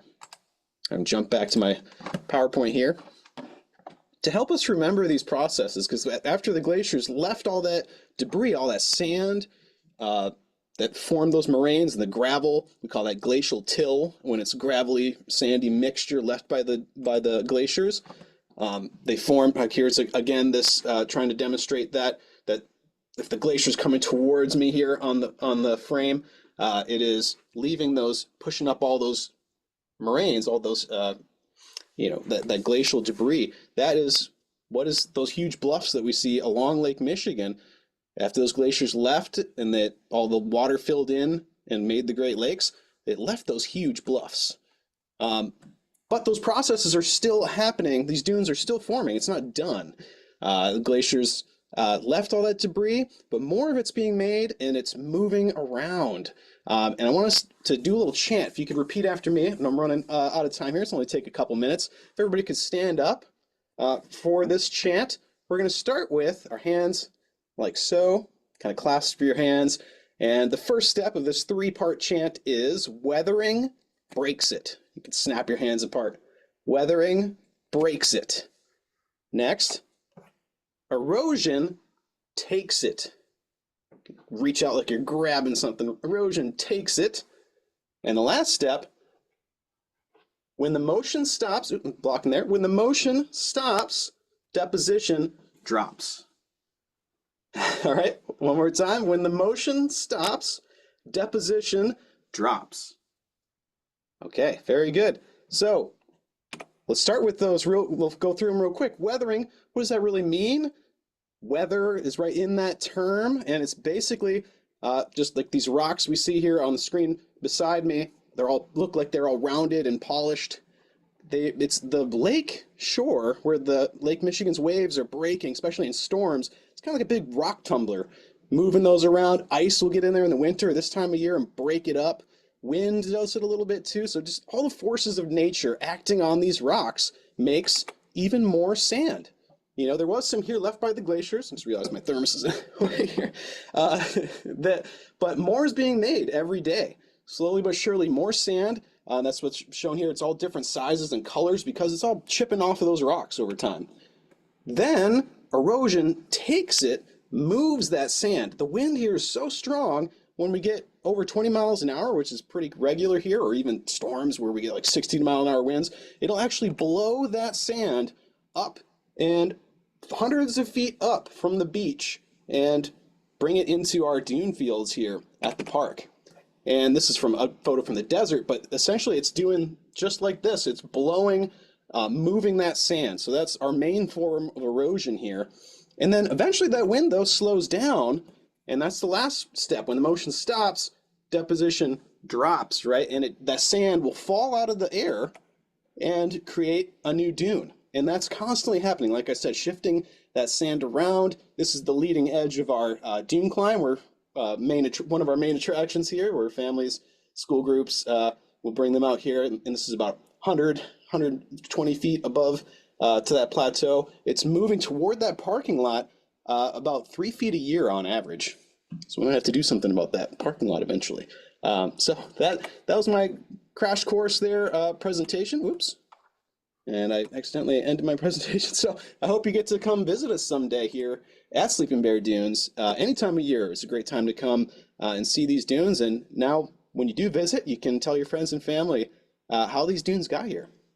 Thank you so much, Ranger Dave. We really enjoyed our visit there back in October when we filmed with Sleeping Bear Dunes, and we actually got to stand out on the sand and even climb some of those dunes. So thank you very, very much for having us here. I do want to show you one thing. Our website, crossingamerica.net, has all of the activities that we have been giving out to teachers. So here is one of the activities. We're going to look at my little bucket of sand. So exactly what Ranger Dave did today, you can use sand or salt, and you can use your finger or a block or a Unifix cube, and you can push up and you can see what is left, those moraines. So we encourage you to do this in your classroom, then sketch it out, and then put the vocabulary words. Miss Bale has added those vocabulary words in the chat, so we're very excited about having Ranger Dave. And thank you so much, Millie, for being here with us. We're going to invite another junior explorer up here so you can switch places. And now we have Kaylee. Kaylee, thank you so much for being here today. And Kaylee, can you tell us a little bit about what you like to do? Play Roblox. Play with blocks? Roblox. Roblox. Tell me what those are. Is it a video game? I love that. I love that the video games are part of our story too, because they can help you learn and they can help you with math and science. So that's a great segue into our next national park.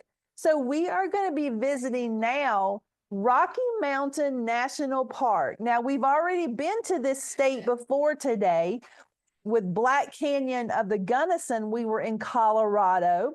Now we're going to be in Colorado again at Rocky Mountain National Park, one of our favorite places to camp. And we are here with Ranger Haley. So Ranger Haley, thank you so much for joining us today, and we're going to turn it over to you. All right. Hi, everybody. My name is Ranger Haley, and I'm a park ranger at Rocky Mountain National Park. And I'm so excited to talk about life in the winter here.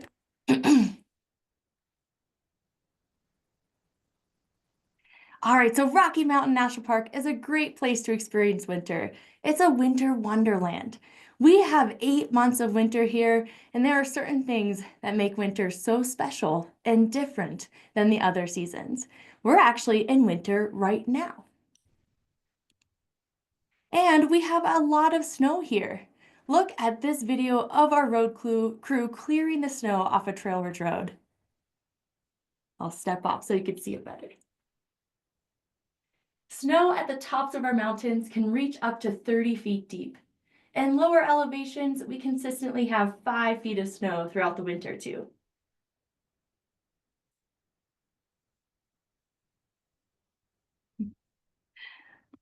Along with snow, we also have lots of wind. Wind here can even make it feel colder, and it can be up to 100 miles per hour at the tops of our mountains, and sometimes 40 miles per hour in the lower elevations. And it is very cold here in the winter. Temperatures can drop below -20 degrees Fahrenheit, even at lower elevations. But with all of these extreme conditions, you might wonder how animals, plants, and humans deal with winter here. To deal with winter, animals have adaptations. These are things that help animals survive. Can you all say the word adaptation with me? Adaptation. Well, I have a special way to remember what adaptations are, and this is a song. You can stay seated, but just be prepared to move a little bit and sing with me. So everything that I say and do, you will repeat after me. Give me a thumbs up when you're ready to go. All right, here we go. An adaptation is something on your body, something inside your body, something your body does to help you survive. All right, awesome job, everybody, singing along. Animals adapt to winter in different ways. They either migrate and fly, so pretend like you're flying. They either hibernate or they tolerate. And I make this motion because that means they are strong and staying active throughout the winter. So let's look at a few examples of the types of animals that do these things. So to migrate, these migrators move to different locations to avoid winter, like these two animals here, the mountain bluebird and the rufous hummingbird. These small creatures travel towards Costa Rica. That's close to 4,000 miles that they travel to stay warm and avoid the winter conditions. Now, animals that hibernate do not like the winter either, and they sleep because that helps them conserve energy. I mean, look at this marmot here. It's practically yawning. So marmots are our largest rodents in Rocky Mountain National Park, and they are true hibernators, and they hibernate for 8 months out of the year. So this is what they look like when they hibernate. They eat a ton of food before they fall asleep, and this helps build up fat that keeps them warm during hibernation. Their body temperatures fall to 41 degrees Fahrenheit, and they only breathe 1 or 2 times per minute. That's pretty crazy. Animals that deal with the harsh winter conditions are called tolerators. These animals have special adaptations that help them survive, like our coyote here. Our coyote grows extra hair and covers itself with its tail when it gets cold. It also has really good hearing, so it can listen to mice that are moving under the snow. And this is what it looks like when they hear a mouse. They'll eventually jump on it to capture it. Now, our long-tailed weasels, they change the color of its fur to blend in or camouflage with the snow.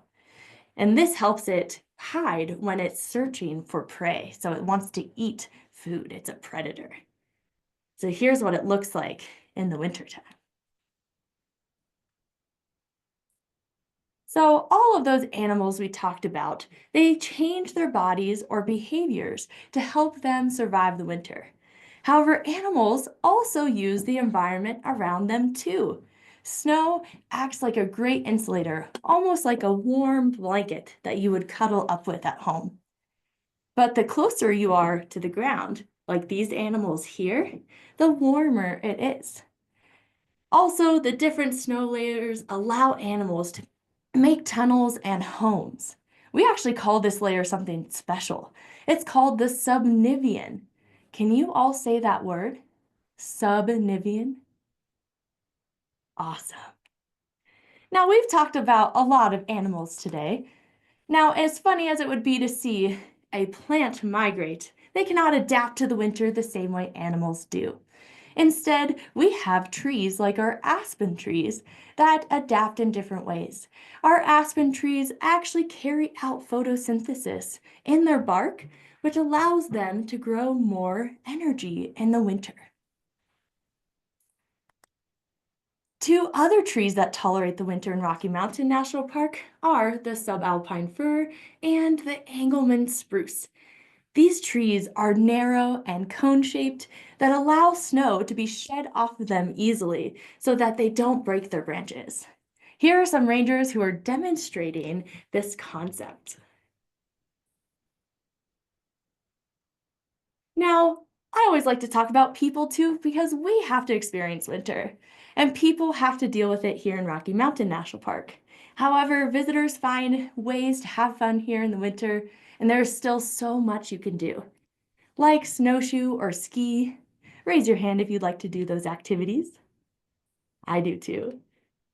Or even sledding can be happening here in Rocky Mountain National Park. Raise your hand if you like to sled. Awesome. So although winter can be harsh here, life continues in Rocky Mountain National Park. I absolutely love winter here. And as we continue with the rest of the program, I want you to think about your favorite part of winter. So thank you for letting me join you all today. I'll be in the chat for about 10 minutes after this presentation, so feel free to type any questions that you have. Thank you so much. And we have a special announcement from one of our junior explorers. Bye, Haley Ranger. By Haley Ranger. I love it. Miss Whittington, can you get the... So we have done Amistad, Black Canyon, San Antonio, Everglades, Abraham Lincoln Birthplace. We have gone to Acadia National Park. We have gone to Niobrara National Scenic River, Sleeping Bear Dunes National Lakeshore, Rocky Mountain National Park, and now we are finishing the last parks that we're going to visit today.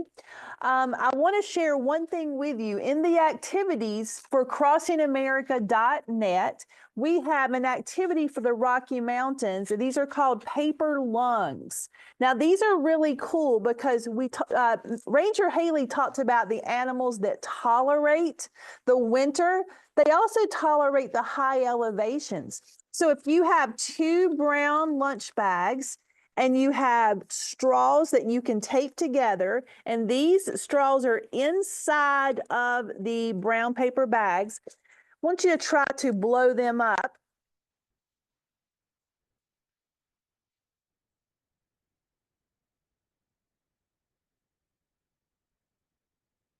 So doing that shows the energy that it takes to exert to make these lungs blow up. So we're really excited to see you try this in the classroom and then share this.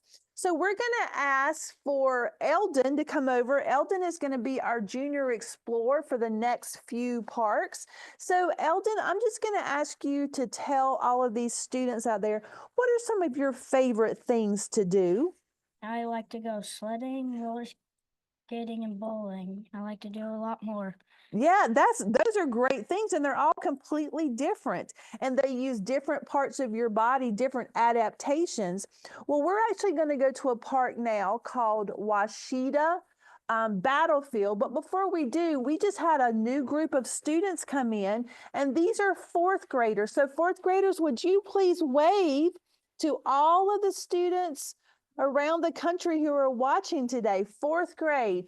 And I believe that we have Washita in the house. So if we do, we're going to be going to Washita Battlefield National Historic Site, which is in the state of Oklahoma. So Ranger Kate, thank you so much for joining us today, and tell us about your beautiful place. Hello, I'm Ranger Kate. I work at Washita Battlefield National Historic Site, and I'm going to share my screen with you so that you can see all the cool things that we have.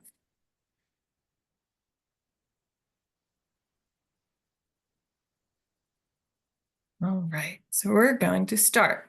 So Washita, there we go. Washita Battlefield National Historic Site we preserve and protect the Battle of the Washita, which happened on November 27th, 1868, so long, long ago.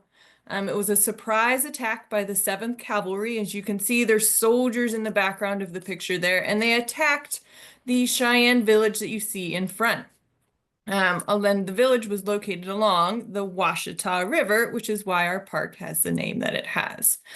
As we said earlier, we are in Oklahoma, and as you can see, that little red star there means that we are in western Oklahoma. We're actually almost in Texas. You can't quite see Texas from where we are, but pretty darn close. And in western Oklahoma, winter weather here is pretty windy. Actually, it's windy year-round. We're in the plains, just like Niobrara is. And it's windy year-round. In the winter, it's cold windy, and in the summer, it feels like you're standing in a hairdryer.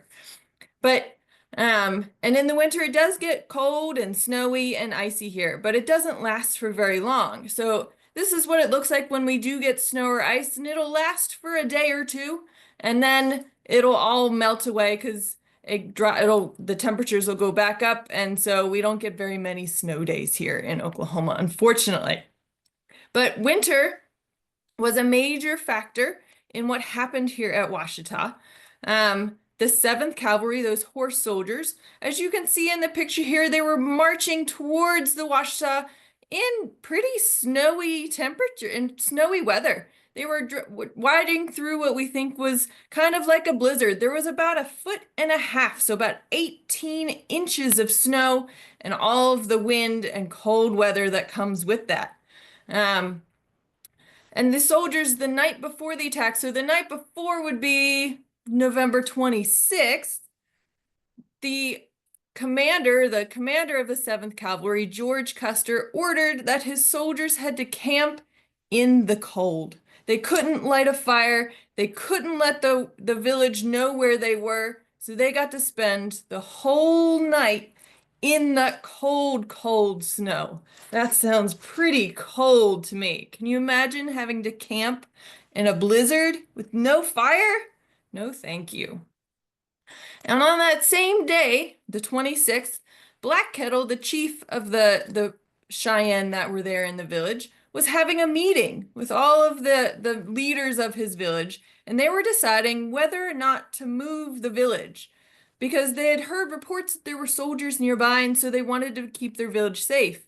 And so they decided, because it was cold and snowy and blizzardy outside, and out of the concern for the children and the elderly in the village, they were going to wait and move the next morning.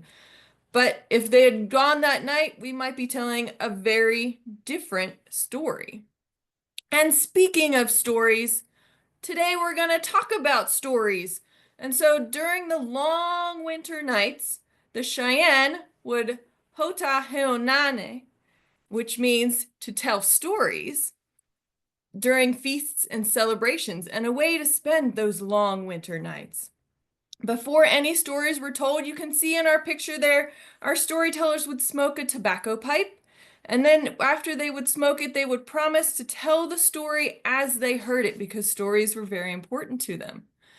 Oftentimes, stories were told in groups, so a series of stories, one person would go, and then another person would go, and another person would go, and they would last all night long. Stories were usually only told at night, especially the sacred ones.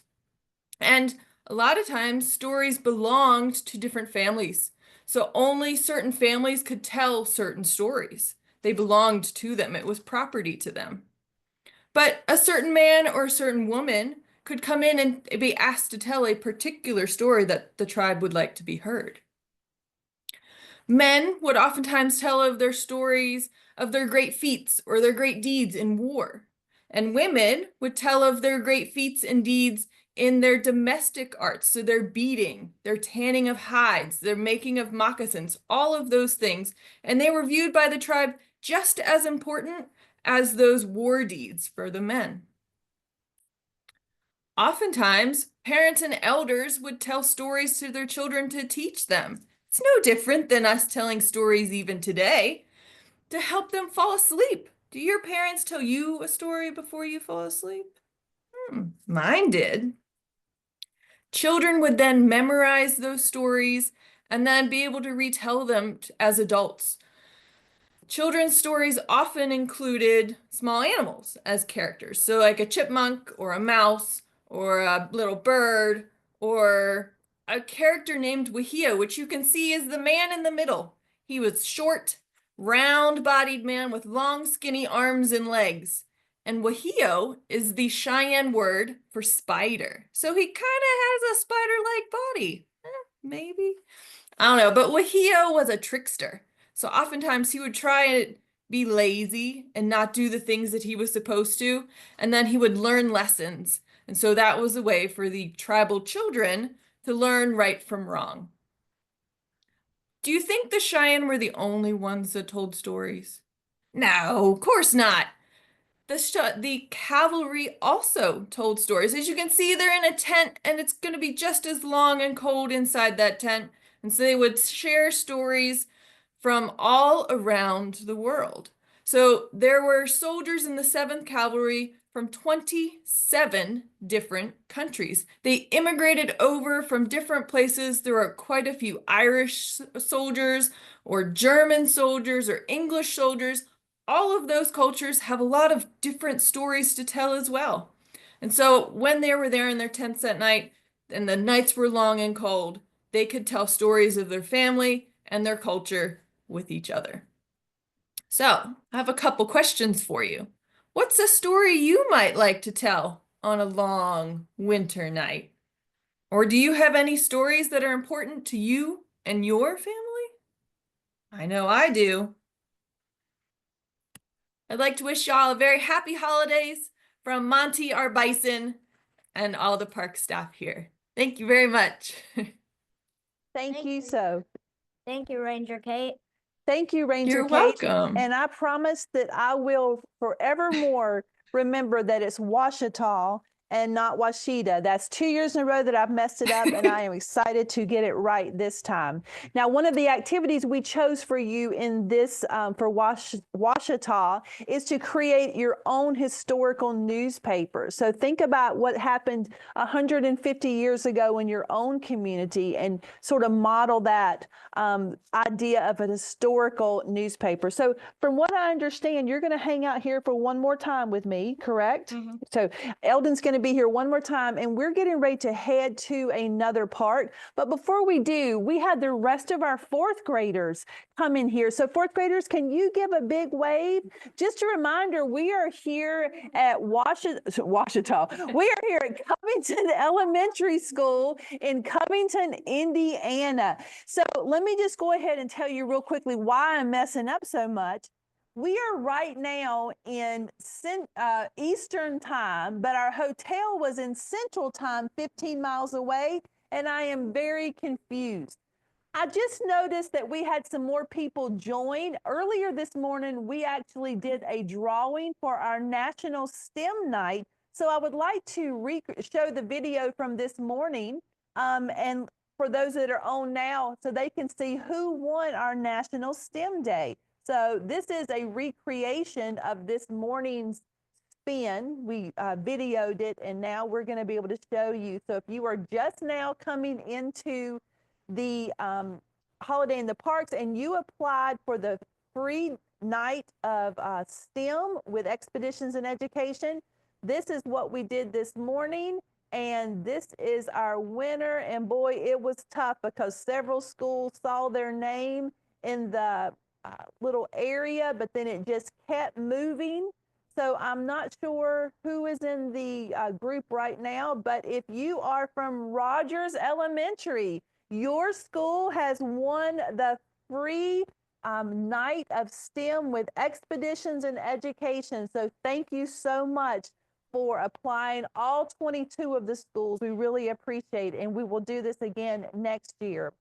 So as I said, we are going to another national park right now, and we're going to be visiting Santa Monica Mountains National Recreation Area. So let's look and see where that is. There is a little outline of a map on the screen, and that is the state of California. The state of California. So I do believe that Santa Monica is in the house. And Yep. Ranger, yeah. So come on in and let's talk about Samo. Alrighty, hi everyone. You should be seeing a green screen that says Winter in the Santa Monica Mountains. I am Ranger Anna from Santa Monica Mountains National Recreation Area, so it is a mouthful. We like to call it SAMO for short. And we are a very unique park when we experience winter because we are in Southern California. So today we're going to explore, take a little adventure in Santa Monica Mountains and to see how do we experience winter in this area. Well, when you think of winter in California, what do you think about? When I ask that question to some people, sometimes they give me an answer of like, I think about hanging around on the beach, such as this. And well, even though we do have beaches nearby a park and we front face them, if we go a little more inland, we can experience some unique traits about winter in Southern California in our park. And so, for example, this photo here, this is the highest peak that we have in our park, Sandstone Peak. It's about 3,000 feet elevation, in which you might be thinking, based on where you're at, wow, that is really not that tall or really not that high. But to us, it is pretty extreme because we're at sea level. And so imagine within a couple miles, we're able to go up 3,000 feet in this urban landscape.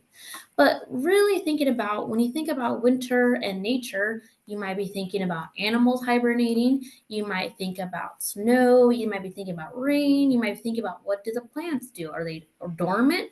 Well, we're unique in our landscape because we have what is referred to as a Mediterranean ecosystem. And here I have a map referencing what a Mediterranean ecosystem or the locations are in the world. And so we are only one of 5 locations, so only one of 5 locations in the entire world that have a Mediterranean ecosystem. And what this basically means is that in our summers and during our summertime, it's going to be hot and dry. And then in the wintertime, like right now, it's going to be cool and wet. But either side of the spectrum, it's pretty moderate. And for that reason, it makes our seasons pretty unique. And so just for quick reference, we are in Southern California where we have the Mediterranean ecosystem. You also have down here in Chile, you have around the Mediterranean Sea or Basin. You have Southern Africa and Australia. So we're only one of 5 locations in the world that have a Mediterranean ecosystem that influence the plants and animals in our area, especially during winter time. Now, another unique thing about our park or our area is that we are one of the most biologically diverse areas that are located to the second largest city in the United States, Los Angeles, which right now it's about 3.8 million people.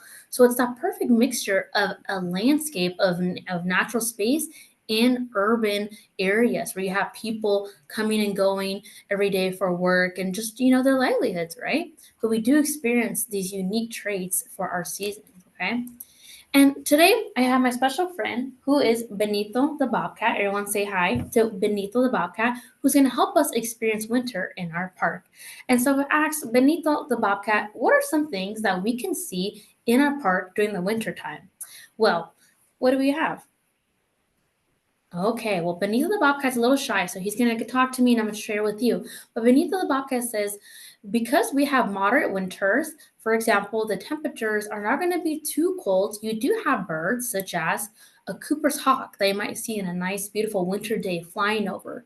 Because often birds in the wintertime don't migrate from our area. They stay in the local area because of the moderate temperatures or they actually use our area as kind of like a pit stop or think about a layover before they continue their journey of migration. But also, we also have waterways, and so nearby we have seasonal ponds, right? So we get rain only in certain seasons, and we have seasonal ponds. And beneath the bobcat, what can we see in these ponds? Well, we can see mallards. So mallards are birds kind of looking like, as you can see, as a duck that they hang around in the wintertime here, and you'll see them in those seasonal ponds, right? So it's a really particular time where you can see them in our area. But if you hike up a little bit away beneath the bobcat, what about our trees and our plants? Well, going up, you see that oak tree. So we have lots of plants and trees that are evergreen. That means all year long they have those green leaves as dense as ever. So often these oak trees, they're not going to lose their leaves and they're not going to change colors. They're going to have that evergreen, that green foliage to them all winter long and all throughout the year. But Benito, what are some things that we can sense? What are some observations that we can sense or feel? Well, let's see. Benito, okay, well, Beneath the Bobcat said winter is going to be our wettest season. It's going to be where we have the most rain. And so, as we see here, we get lots of rain in the winter season that compacts that soil, compacts that foliage that we have there, making sure you have a nice green winter leading up into a springtime. Our temperature that we feel here, it's going to be about in the 60s in the winter times. It can get pretty cold in the wintertime here at night. It's going to be about 30, 40 degrees. We'll have some frost, little bit of frost on that foliage in the morning time that soon dries off in that mid-morning midday because of the heat in the daytime. Okay, but that really leads to those beautiful wildflowers in the springtime. But considering all these different conditions of those moderate temperatures and the Mediterranean ecosystem, right, you have the foliage that's really diverse and you have people constantly in and out from the local population, what can we do in the winter, Benito? What can we do? Okay, well, Benito wants to share what can we do in the winter. We can hike in the winter here, so you do have some pretty sunny days, and when the soil is not too wet, you're able to go out and do some biking as well. That's a really popular activity that Benito, I think, likes to see hikers out and about and bikers. And we also have folks that go horseback riding in our park as well. And last but not least, on a long day, Benito says you can actually hang out on the beach. So as I mentioned earlier, you do have the occasional wintertime beach visit where we have very beautiful wintertime sunsets with bright orange pink coloration.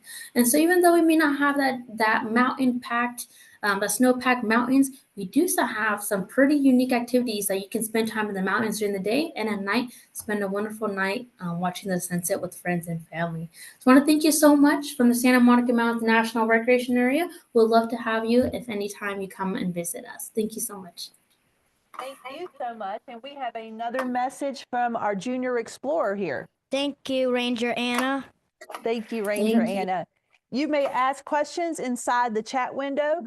We're going to do something really special right now. We're going to actually bring on the classroom that won our National STEM Night. We saw them come on for just a second, so I think we're going to be able to spotlight one of the classes for Rogers Elementary. So Miss Wetson, if you can turn on your camera on your video and let me know if you're able to do that. We'll give you just a few seconds to see if that can happen. Are you still there, Miss Wilson?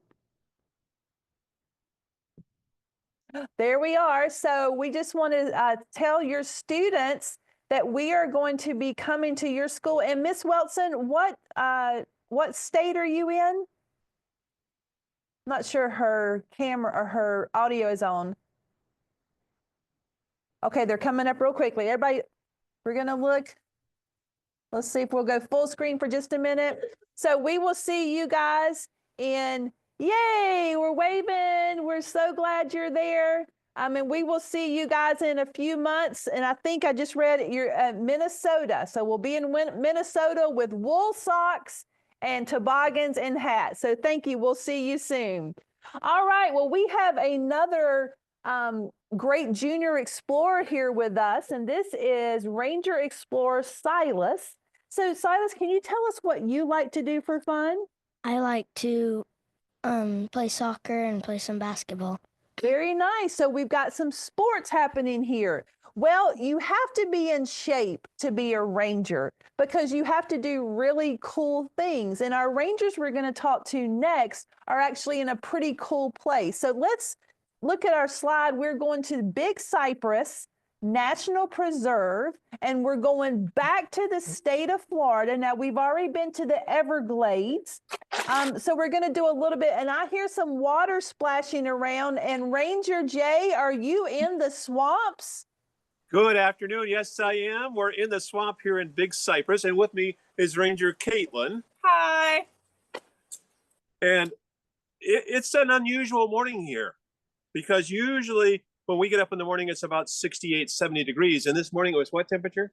45 degrees Fahrenheit. Nice and chilly. Yeah. So the water that we're standing in, we'll kind of switch around a little bit there. The water we're standing in is a little on the cold side right now.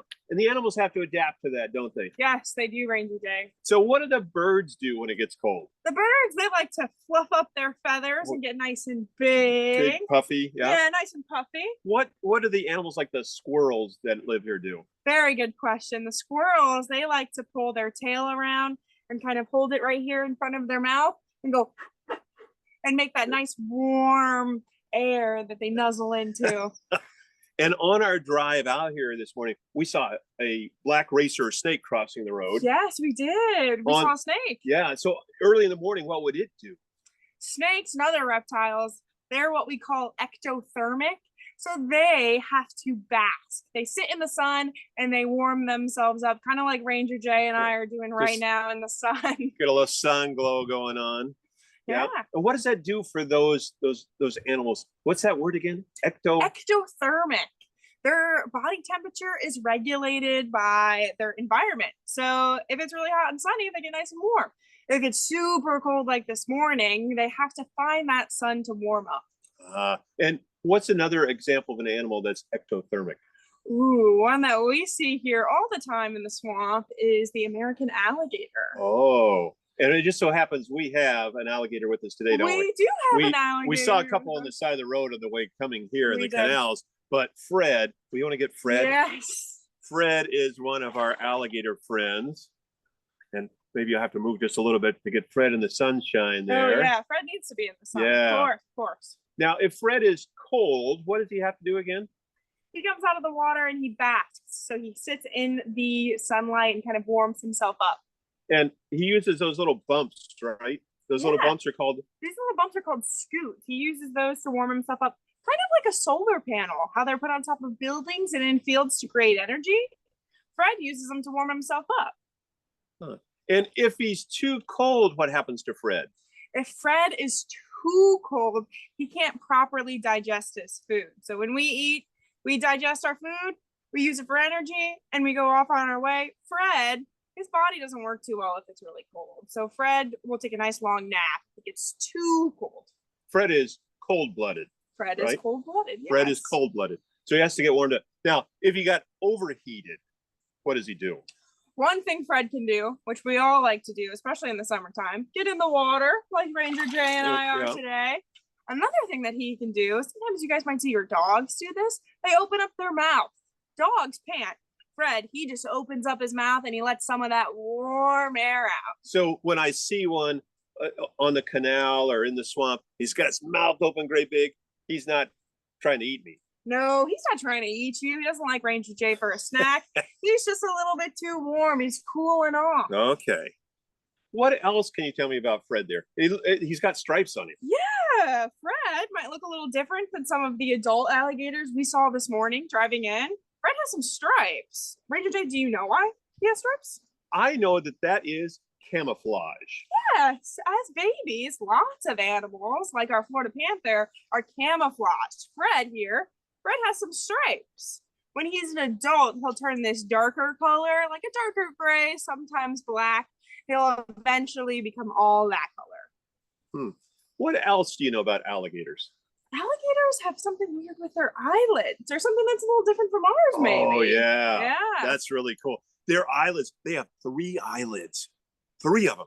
So they have a pair like we did that closes up and down, and they have a clear one that goes, oops, it goes from this side over so that they can see underwater, kind of like wearing goggles. Kind of like wearing goggles. Yeah, exactly. And this has got kind of a weird name. Do you remember it? I know it's a membrane. Do you know what type of membrane it is? It's a nictating membrane. And we have a residual, just a little bit of leftover nictating membrane that we had no longer use. And if you look in the corner of your eye and you see that little pink area there, that's what's left of nictating membrane for us. Correct. Can Fred hold his breath? Fred can hold his breath for a little bit, but he does need to breathe. Yeah, so he can spend 30 minutes to an hour underwater without breathing at all. A lot longer than you or I, Rachel. Do you think he pinches his nose when he goes under? I don't think he pinches his nose. Does he have something that covers his nose when he goes underwater? Well, he does kind of pinch his nose because he's got some muscles that actually close the nostril up. So we can kind of see these little, he's got to be in the sun here. See these little dots up at the top? Yeah. So he can hold his breath underwater and he doesn't have to pinch his nose with his finger. Well, he doesn't have fingers. Yeah. But if he had fingers, he wouldn't have to pinch his nose. Does he swim? He kind of swims. He slithers. He slithers. So that tail kind of moves, right? Yeah. We see them kind of crawling on their bellies, and then we see them walking up tall, short distances very slowly. Wow. And are there a lot of alligators here? We do have a lot of alligators in Big Cypress. The other day, Ranger Jay and I, we went on a car ride through the middle of Big Cypress National Preserve, and we saw 200 alligators on the side of the road. In just 20 miles. Yes, yes. And we saw all sizes. Yes, big ones, like huge ones, little ones here like Fred. And what were most of them doing? Most of them were basking. They were sitting out in the sun, getting nice and warm. Yeah. So alligators, while we have to respect them and give them their room, they're not going to chase us down. No, we don't feed any of the alligators or any of the animals here in Big Cypress, so they know not to come for us for food. They have plenty of fish here in the swamp. Now, when an alligator eats food, does it chew its food? I don't know. How does it eat its food, Ranger Jay? Well, this is the weird thing about alligators.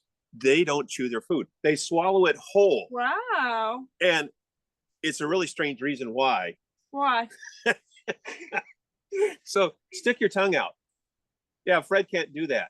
Fred can't stick his tongue out. No, his tongue is fixed. So that means his food can't move from side to side as he chews. Wow. I know, kind of weird stuff, right? Yeah. And Fred's got all these teeth. And if he loses a tooth, a new one comes up. He's got another one right behind it. So like our teeth have what are called roots on them. Fred has a little hollow indent on the bottom of his tooth where the next one's fitting inside of it. So if he loses a tooth, a new one grows out. Can he have thousands of teeth in his life? He can have thousands and thousands of teeth. Oof, that's a lot of teeth. Yeah. And then just a little bit about the swamp here before we say goodbye to you. We're a freshwater ecosystem. Do you know how many feet of elevation we're at? Oh, no, maybe just a few? Yeah, we're at 3 feet of elevation. That's it. 3 Just 3 feet of elevation. And we're only 5 miles to the coastline from here. It's the dry season for us, unlike some parks that are starting to get snow now. Yes, or our water rain. levels are dropping here at Big Cypress. We can see evidence of that on our cypress trees, of which we have many. The darker spots at the bottom is where we usually, in the wet season, have more water. Oh. So if you have a question about the swamp or about Fred, please drop us a line in the chat box there. We'll hang on out for a little bit and talk to you. And then we're going to get our feet dry and get warmed up again. Yes. So from the swamp, happy holidays. Thank you so much. And we have a message from our junior explorer. Thank you, Big Cypress Rangers. Thank you, Big You're Cypress Rangers. Thank you so much. Great job here. We have had a shift change since we last talked. So we have now a group of second grade in here. So second graders, would you give a big wave to all the students around the country who are watching? Again, we're at Covington Elementary School in Covington, Indiana. We are here because of one of their educators, Paisha Whittington, reached out and won a contest for us to be here. And we're very lucky to have her in our Expeditions and Education family. And I know that Covington is proud to have her here too.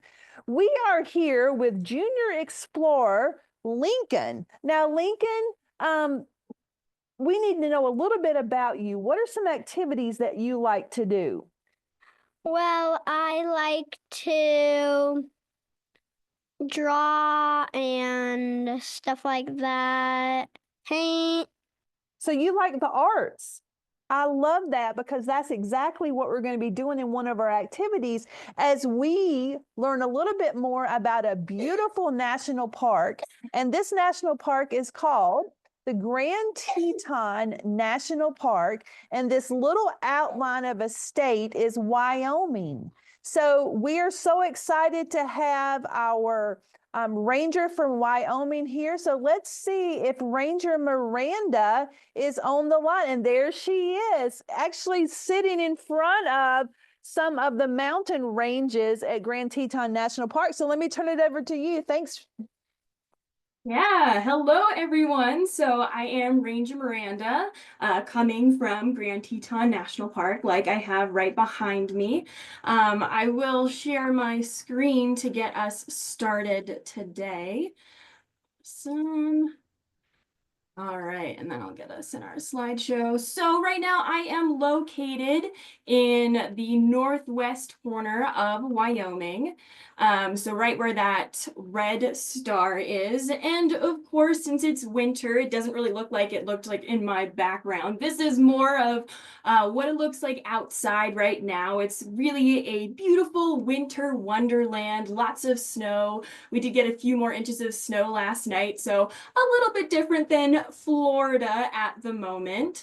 And you can see this really beautiful mountain range, which is a huge draw for people coming here to visit the park.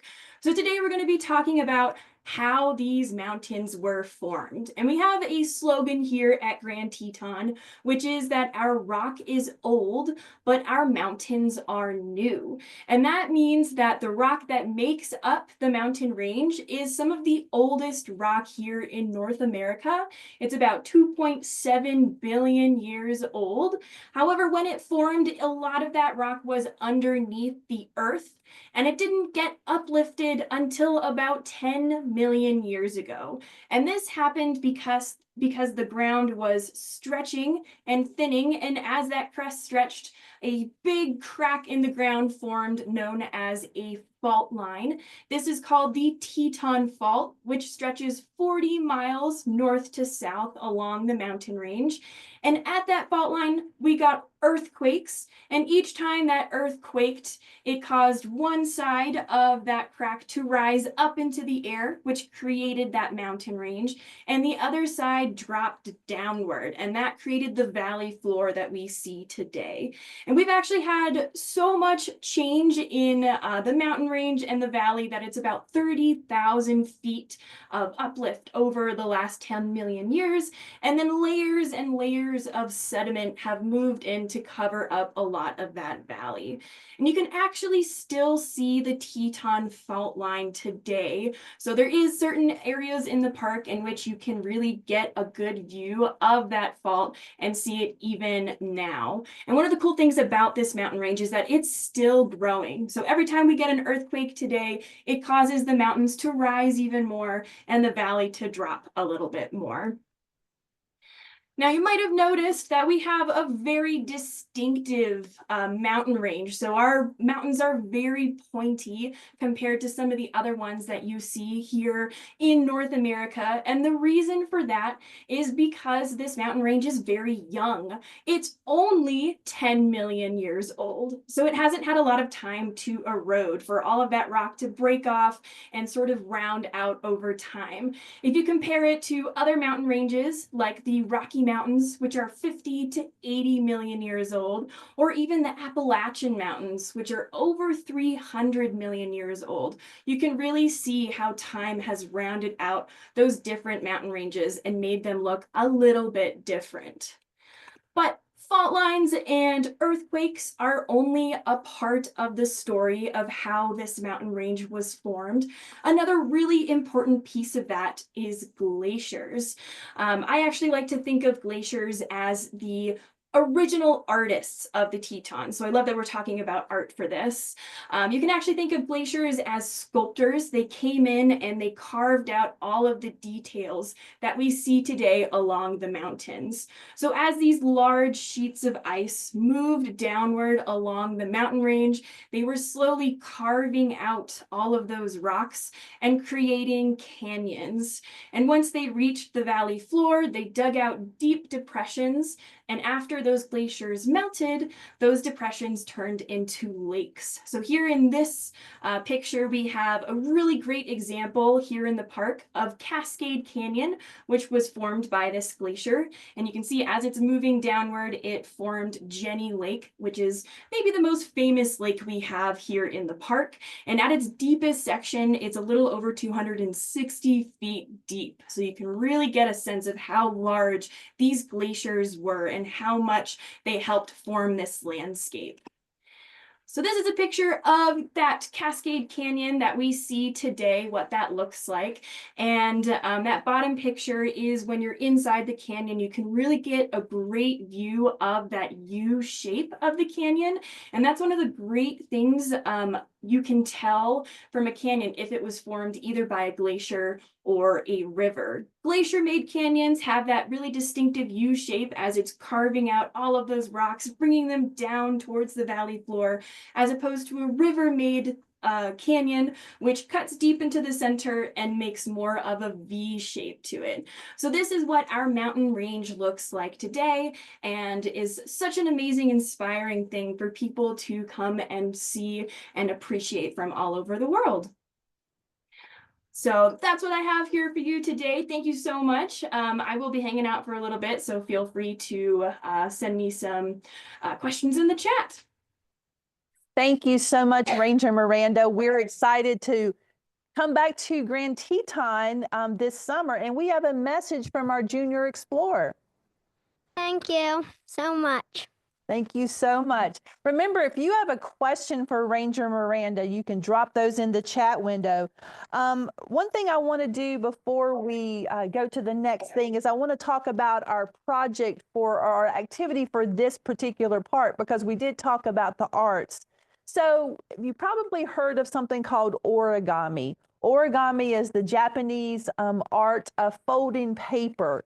And so I'm going to encourage you to think about all of the glaciers and the tall mountains with the points, and then you can use origami paper. Now, origami paper can be purchased, or you can just get regular paper or newspaper or gift wrap paper that you don't use for the holidays and cut it into a square. I think these are 6 by 6, but you can also go smaller or larger. And one of our origami pieces here was a mountain. You can search the different ways to create origami, but I would love for you to create the Grand Tetons using origami, and then you can share that with us. So thank you so much for being our person today. And we have another Junior Explorer that's going to come over and help us with our next national park. And Renly, is that your name? Renly, can you tell us a little bit about what you like to do for fun? I like to go to school and work at school a lot. I love that, going to school. And that's going to be a really good introduction to our next park and our next ranger. So our next national park is Mammoth Cave National Park. You're going to notice that the little outline of the state is Kentucky, and we've already visited Abraham Lincoln National Historical Birthplace.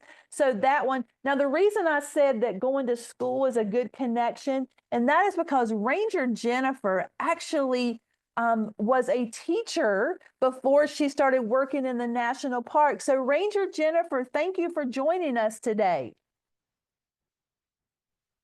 Hello, I'm so excited to talk with you all today.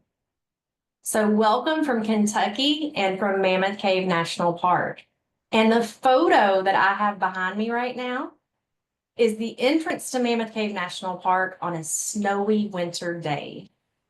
And so thank you all for sharing that. So this first photo is called Doyle Valley Overview, and it's a place that you can pull your car over, or if you're hiking, you could stop there, or if you're riding your bicycle along the hike and bike trail, it's a great place to stop, have a picnic, and look at this beautiful view of the Doyle Valley. So here at Mammoth Cave, we have over 52,000 acres of above ground land. Thank you. Yeah, I'll let you know when I'm ready for you to roll on if that's okay. And so this is a great place to stop. It's named after some settlers here that came into Kentucky hundreds of years ago. Their last name was Doyle, and they lived in this area. And this is just a little over 2 miles from the modern day visitor center. So we'll go on to the next photo, please. And these are some of my favorite things that happen here at the park in the winter time. This is actually called a frost flower. And we have had a lot of frost flowers over the past few weeks. And so when it's cold outside, these will form all around the ground and kind of on the side of plants. And the one that you see here is actually almost shaped like a heart. So this is another thing that we'll find above ground during the winter time here at Mammoth Cave National Park. So let's see what our next photo is.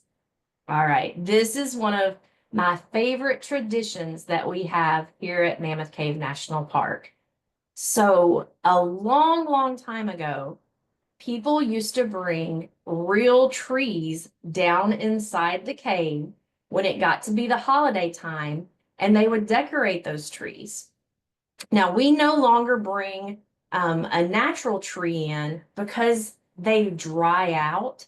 And also, we don't want to cut the trees here. We're a national park. And so our job is to protect and preserve these trees that are above ground. And so we no longer cut them down and take a tree inside.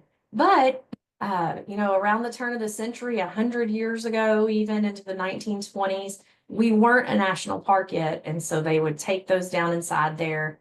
But the fun tradition is they would sing. They would get together during the holiday time and they would actually sing all different kinds of songs.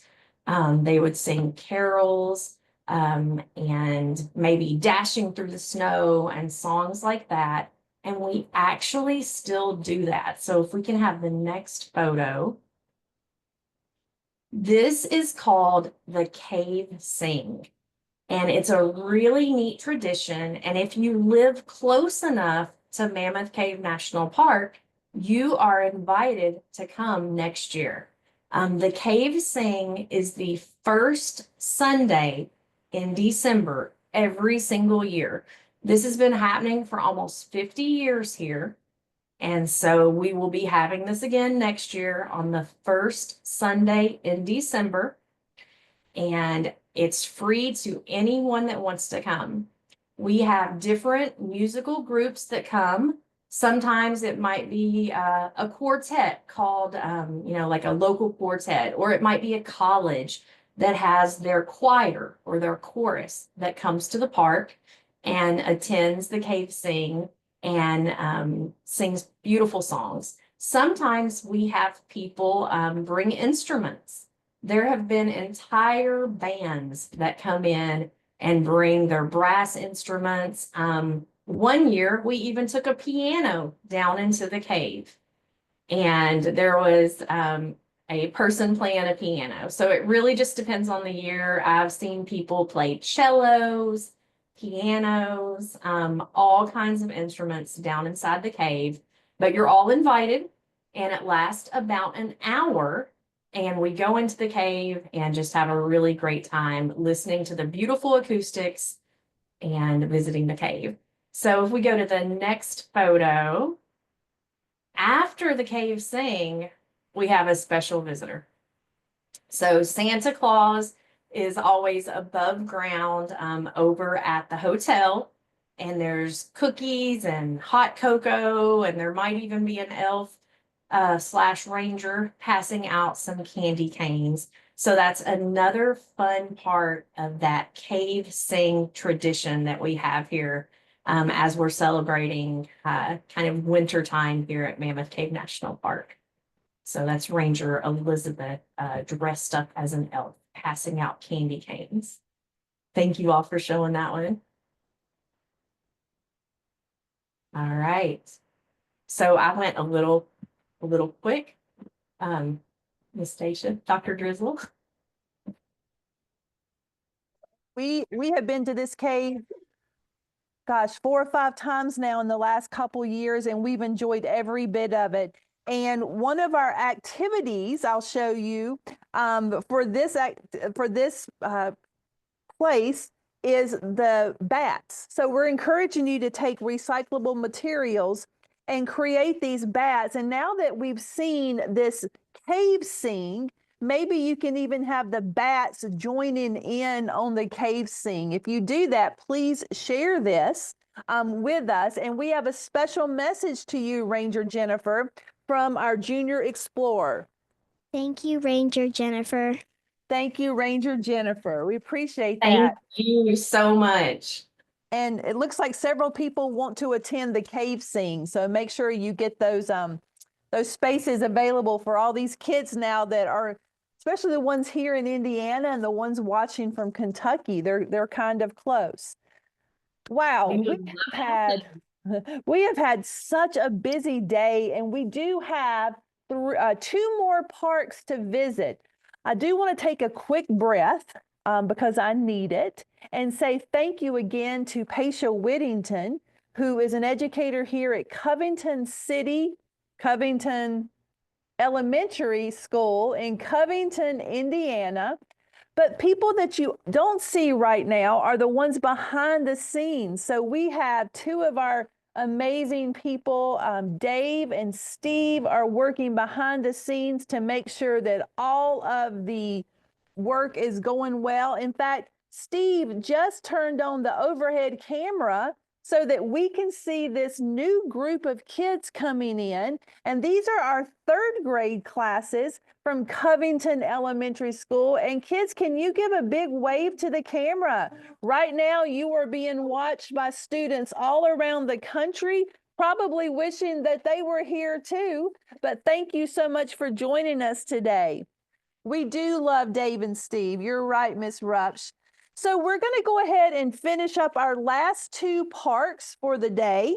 I'm going to need my little helpers over here. Miss Whittington, are they in yet? Okay, so they're coming. I'm going to move my materials over here. Miss Zimmerman, thank you so much for continuing to drop our website in the chat window. For this event, this partnership with the National Park Foundation, this is called Crossing America, and this is our Holiday in the Parks episode. We are doing this with the National Park Foundation, and our website is crossingamerica.net. So teachers, you can go back if you missed some of the Rangers today. All of this will be archived on the website, probably in chapters on YouTube, so you can pull the park that you want to see. And then we have lots of lessons included in that. So it looks like we are ready to start with which one's coming up first? Adia. Adia, come on over here. Now, Adia, you are in 3rd grade, and I love your little festive earrings there. Can you tell us what you like to do for fun? Like for Christmas or just in general? In general. I like to ride my bike with my dad. Nice. So you make some good memories. Now, do you ride around town or out in the country or? Well, we ride around town and we usually like go to the park. Nice. So you like to be outdoors? Yes. Well, that's exciting because we are getting ready to meet another national park. Now, kids, what's really cool about this is that we have been down to Florida already today twice. We went to the Everglades, we went to Big Cypress, and now if we have our person online, and I didn't even check to see if they were, but I hope they are, I am going to share that we are going to Biscayne National Park, and let's bring that up on the screen, please. Biscayne National Park, and as you can see, the little map there is of Florida, And I am so excited because this is such a beautiful national park and most of it is underwater. So if we can have Ranger Jennifer come on and share a little bit about the Biscayne National Park. Hi, everybody. Thanks for joining us and letting me join you to talk about Biscayne National Park. I am coming to you from Florida, South Florida, where we have a lot of other parks that I've heard you learned a little bit about already, Big Cypress and the Everglades. But here at Biscayne National Park, we are a bit unique because we are 95% water. And if you can see right out here out my window, I know that the sun is a little bit bright, but we see some of those lovely trees we have here, palm trees, and it is a bit of a windy day today. So our connection is not great out here since we are right on the water and the wind. So hopefully everybody can hear me. I'm gonna go ahead and share some photos of our park. All right. So like I mentioned, we are 95% water, and here in the middle of our slide is a lovely map showing that I am sitting here along the coast at our Convoy Point Visitor Center. And most of our ecosystems are out here in the bay. So we are right on Biscayne Bay that has actually really shallow water. So it is only anywhere from about 3 to 10 to 12 feet deep. And in that bay, we find a lot of fish. We find a lot of biodiversity. We get sponges, seagrasses, and our friend the manatee, as well as sea turtles, sharks coming into our bay. And because our bay is an estuary, that means it has brackish water, that salt water and that fresh water mixing together. And even though it's winter, you can see behind me, it is very sunny today. It is a little bit chilly today, which is not quite normal for us, but we still have a lot of the same plants and animals all year round. Our water temperatures stay pretty consistent. It gets kind of cold in the winter, but for those of you who live up north, anywhere kind of from Virginia to Maryland, out west in California, your waters are going to be a lot colder than ours. So if you think about going swimming in the ocean in the middle of July, that is maybe what our water feels like in the very winter. But for the most part, it's very warm. So here I have 4 pictures of our 4 main ecosystems in the park. We have our mangrove habitat. The mangrove is a tree that grows in salt water. We have 3 types here in the park that we find most frequently. The red mangrove, which is in this photo, has roots that extend way out and sink deep into the soil. And that helps protect our coastline from things like erosion, from storm surge and hurricanes that we get here in South Florida. So it is an extremely important first line of defense for our land. We also have the ocean, the coral reefs. So most of our park is the bay side. However, after you hit the Keys, you have the ocean on the outer edge. We have over 60 shipwrecks that have been found here in Biscayne National Park. And we also have loads of coral reefs, and those things interconnect because of our rocky coastline and those coral reefs. That is why we get a lot of shipwrecks. We're also on the Gulf Stream, so we're getting that current flow. So a lot of ships are then having trouble when they used to get here to the coast of Florida. So we have a lot of shipwrecks out here, all these little dots, and we are one of the only parks with a maritime heritage trail. So meaning an underwater heritage trail focusing on those shipwrecks and some of our lighthouses. In our coral reef, we have an abundance of biodiversity. We have over 600 different species of fish here in the park, as well as sea turtles, sharks, dolphins, and loads of others. Coral reefs are actually really interesting and unique, and there's over 100 different types of corals. But similar to ants in a colony, each coral polyp is a little bit different, but they all function and kind of live together as a larger coral head. And I'll show some more pictures of that in a second. Our other 2 ecosystems here are our hardwood hammock forest. Similar to those trees that we were seeing in Big Cypress a little bit, we have our hardwood hammock out there on the Keys. So these green islands here on our map, those are the top of the Florida Keys, and that's where we're going to find that hardwood hammock forest. Similar to the mangroves, we're going to have a lot of insects, butterflies, spiders, small crustaceans, crabs, snails, and things like that in these habitats. And then our biggest here, the Biscayne Bay, has, like I mentioned, a lot of seagrass, manatees floating around, munching on that grass. And we have very, very clear waters here because of our filter feeders, the sponges. So here's some more pictures of our mangrove. A mangrove tree, the red mangrove here with these massive root structures, are a really great place for little fish to swim and hide from larger predators. As well as I said, it connects and protects the Florida coastline. These red mangrove trees grow from a seed called a propagule, and that is here in this photo. And when the propagule gets heavy enough, it will fall off the tree and implant into the bottom soil of our bay. We also have the black mangrove that has these tiny things called pneumatophores that help give it oxygen, and those can stick up out of the ground in order to help the tree breathe here along the coast. And then our white mangrove, known for its white flower. So here are just some of the many animals we have here in the park. On a daily basis, we see loads of pelicans, we see loads of herons and anhinga birds. And if you notice here, this anhinga bird is airing out its wings. So a lot of times the birds will open their wings up to dry off in the sunshine and soak up that sun, making their feathers nice and dry. We have the American crocodile here. We learned a little bit about alligators from our friends at Big Cypress, but here in Biscayne National Park, we have salt water. And so alligators are more commonly found in fresh water, and crocodiles are found here in the salt water, the brackish water of our bays. Although I have not seen one yet, and I hope to keep it that way. We also have loads of snails and crabs and different crustaceans. Our seagrass beds can be a variety of different types. And like I mentioned, that shallow water giving us loads and loads of sunlight here is a wonderful, wonderful spot for these seagrasses to grow because they're getting loads of sunlight to photosynthesize. And that's what helps keep our seagrass beds really, really healthy, as well as some of the plant and algae, the phytoplankton and the zooplankton we find here. So here are some pictures of things that we find in our seagrasses. Loads of different sponges, like I mentioned, bottlenose dolphins, and little epiphytes growing. So both plant and animals.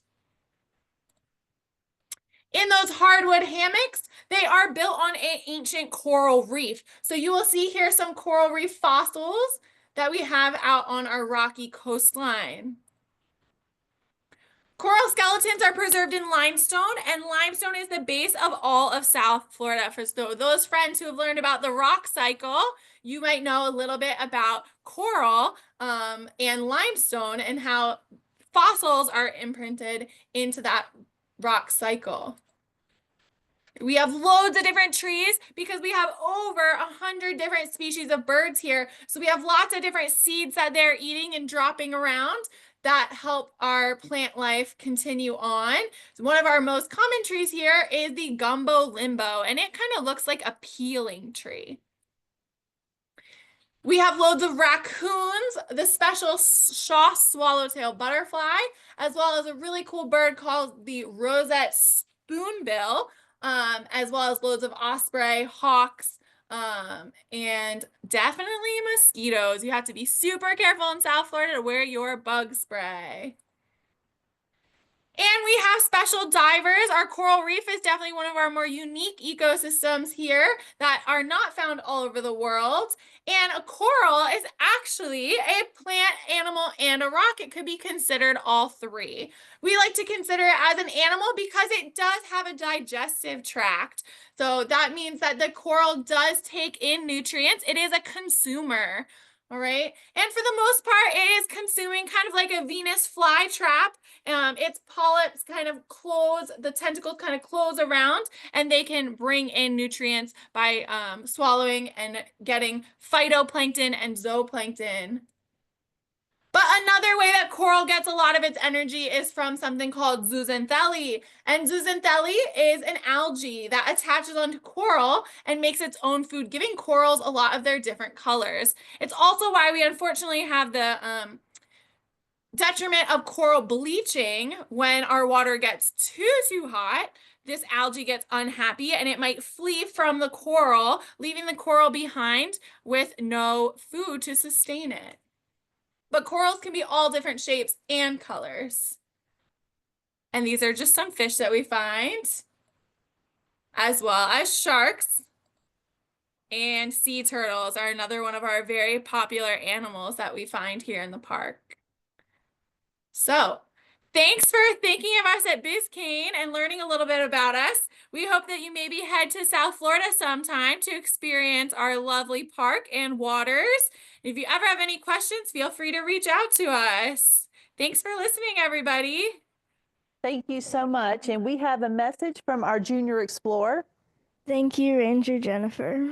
Thank you, Ranger Jennifer. One of our activities for this park was to use small pieces of tissue paper and create some beautiful collages of these coral reefs. So if you're doing this in your classroom, make sure you share these with us so that we can share them with the parks. Thank you so much. So we have another Junior Explorer coming over. This is Jax. So we are down to our 2 final parks. Jax, tell us a little bit about what you like to do for fun. I like to play baseball and soccer and basketball. All right, so you've got all of those sports covered there. I love that.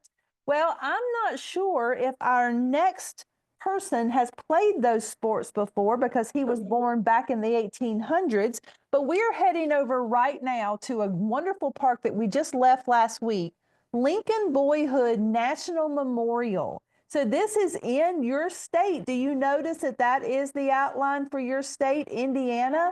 And we're going to meet up with a couple of rangers, Ranger Paula and Ranger Connie. So if you are on, there you are. And this is Ranger Aaron. So, oh my goodness, Ranger Aaron, it looks like you got some people in the cabin today. We sure do. Welcome, everybody. We're so happy to see you here. We are at Lincoln Boyhood National Memorial in southern Indiana. This is the place where Abraham Lincoln grew up. He and his family moved here when he was 7 years old, and they moved away when he was 21. So we are going to see some pioneers here today and what the type of tasks, the things that they would be doing in the winter. Here they are. Hello. I'm spinning wool. This is usually done in the wintertime by a lot of the women. We've already sheared our sheep in the summertime, and now we have time to put it into thread and hopefully into something for Christmas. Maybe, oh, let's see, what about maybe a nice shirt or even another dress? Isn't that pretty? Other things they would use besides wool would be cotton. It didn't grow well in Indiana, but you could grow some. You usually wore wool, and if you were really lucky, you just might get to plant some of this. This is called flax, and this plant grows real tall. Eventually, you hope to get what looks like hair out of it. You can see the hair. It just is real pretty. It is spun into thread and then woven into a cloth called linen. Now, linen is a very nice cloth, and typically the pioneers wouldn't normally had it. This particular fiber is called tow, and if you had this color hair, you were called a towhead. And we all know that the pioneers also had other things that they could have used to dress with. And we know Abraham Lincoln had something that he dressed with, and people remembered it all over, even in Illinois. When he went to Illinois at the age of 21, he was still wearing what they call buckskin. Buckskin can be made out of all kinds of hides, but a lot of people think, and typically it is, made out of a deer hide. And this deer hide, you can leave the fur on it, but like a lot of people, they wanted to wear them for pants, moccasins, shirts, and not always did the hair feel good. And so in the summertime, it was often made into what's called buckskin. You can see now that deer hide looks just like a nice soft cloth. Thank you, Paula. There you go. They would also have bear and panther, and many of those items would also be worked up into a nice shirt or pants. We know Abraham also wore a coonskin hat. Would you like to show him that, Paula? Of course. The tail was supposedly on there so that then when the weather and the rain beat down on your head, it would go down the tail and past your neckline on your collar and wouldn't get your neck all wet. So yes, this is what I would typically be doing in the wintertime. There's other things such as food preparation, getting other things ready, and I'm going to let Paula talk to you a bit more about that. All right, I have some samples of some of the food that they would have had, and I want you to think about your pantry at your house and some of the food that you have in your pantry. And let's take a look at some of the food that would have been available for the pioneers back in the 1800s. So we're looking at about 200 years ago. So where in your house is your pantry? Do you have it maybe behind a door somewhere? Do you have a special place in your kitchen? Or maybe it's a separate room that you store your food. Well, in the pioneer days, if you look around our cabin, you'll see that we have food stored in various places in our cabin. One of the things that's really, really cool is this right here. It was kind of getting caught up in my hair just a few minutes ago, but this is known as leather britches. And what they are just green beans that have been strung. And here, Ranger Aaron, I'll hand these to you. You can show them, the green beans. And they were strung and then dried. So they would hold them, put them up there on top of their ceilings. And then when they were ready to put them in a pot, they would just pull them off with a string and then throw them in the pot over their fire. And they would cook their green beans that way. So these are green beans here. We also have herbs hanging from the ceiling. So if you wanted a special treat and having kind of a special a taste of your food, then you can add some herbs to it as well. So they actually would hang these from the ceiling of their cabin. And they also would have other things maybe growing. Even this time of the year, they would even have some of their winter squashes. So we have some of our winter squash here that we just picked. So it's actually very cold because it's been out in our garden. So they would grow things through the fall and into the early part of the winter. And these types of things would have been available for them. So what kind of answers did we have, Ranger Aaron? Did anybody answer anything? Let's see here. And don't forget all the nuts, too. We have peanut butter, is what Daisha said. Ooh, peanut butter, yeah. And as Ranger Connie just said, nuts would have been definitely something that they would have collected and stored. And then they would have smoked their meats. So that would have been another thing as well. I'm also showing you a few things that the kids would have had to play with. So I want you to think about your toys and what kind of things that you have in your house. And think about maybe what you want for Christmas. What kind of toy is it that you're looking for the holidays?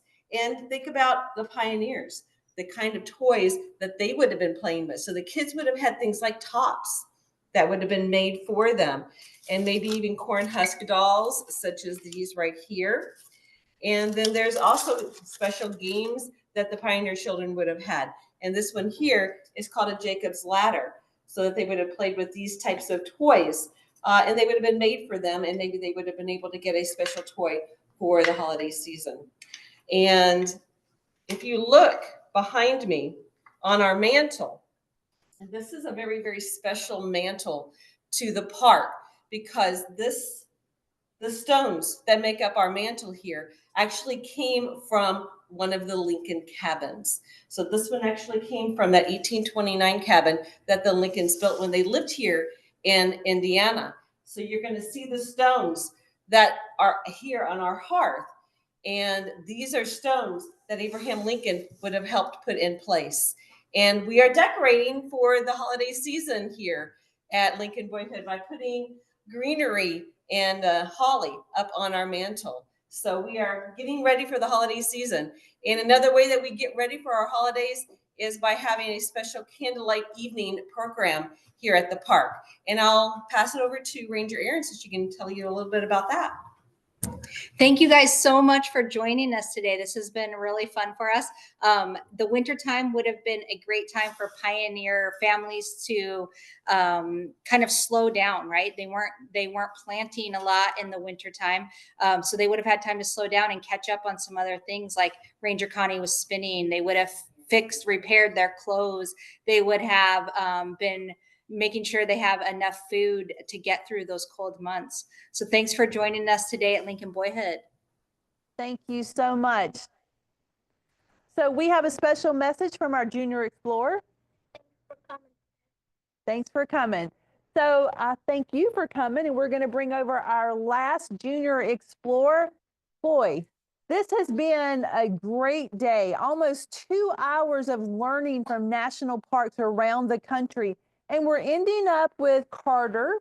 And Carter, I'm excited because you're going to meet some people at a national park that is very beautiful. Before we head to that park, can you tell us some things you like to do? You play soccer and sports. Very good. Well, you could definitely do this. So we are heading to our final park for today, and that is Olympic National Park. And that is going to be in the state of Washington. So that's going to be up in the far right left corner of the United States map. And we're very excited to be there today with a friend of ours, Catherine. So Catherine, it's good to see you. The last time we were with you, we were in a tide pool together. So That's take right. it away. All right. Well, good afternoon, good morning, wherever you are connecting from in the country. My name is Ranger Catherine, and I am a park ranger at Olympic National Park. And I'm so excited to be the last park you all connect with today on your big journey across the country. You all have visited quite a few national parks. And we're going to end it here at Olympic National Park in the state of Washington. While I get my screen set up, first I want you to check out this amazing forest view behind me. We're going to be talking a little bit more about the forest today. But I want you to think about the best gift you've ever received during the holidays, or maybe one that you've given someone. So think about the best gift. Well, I get my screen set up here for us.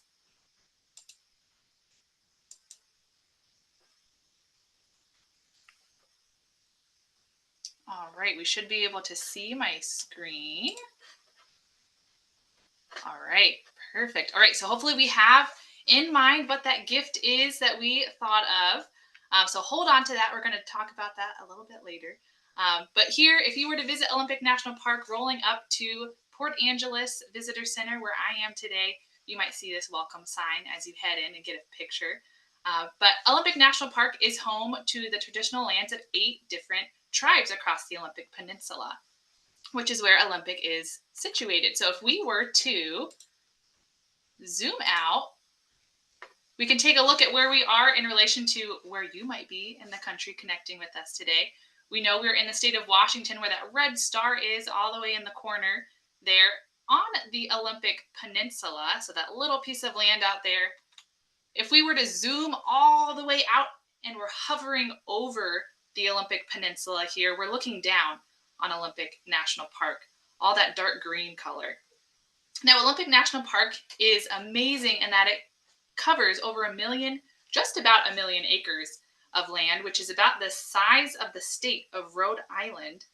And it connects 3 different major ecosystems. So from the coastline, Olympic National Park protects about 70 miles of coastline, where visitors will come to explore tide pooling, like we heard we've done already with expeditions and education out on the coast, checking out sea stars and mussels. So you can see the coastline there that we're protecting. And then up into the river valleys, into that really dark green color that we see in the middle of our land there, that's our forest. So I want everyone to wrap your arms around yourself, because our forests have lots of trees, like what we see behind me. So wrap your arms around yourself, give yourselves a nice big hug. And to help us remember our coastline too, I want everyone to roll their hands together like waves.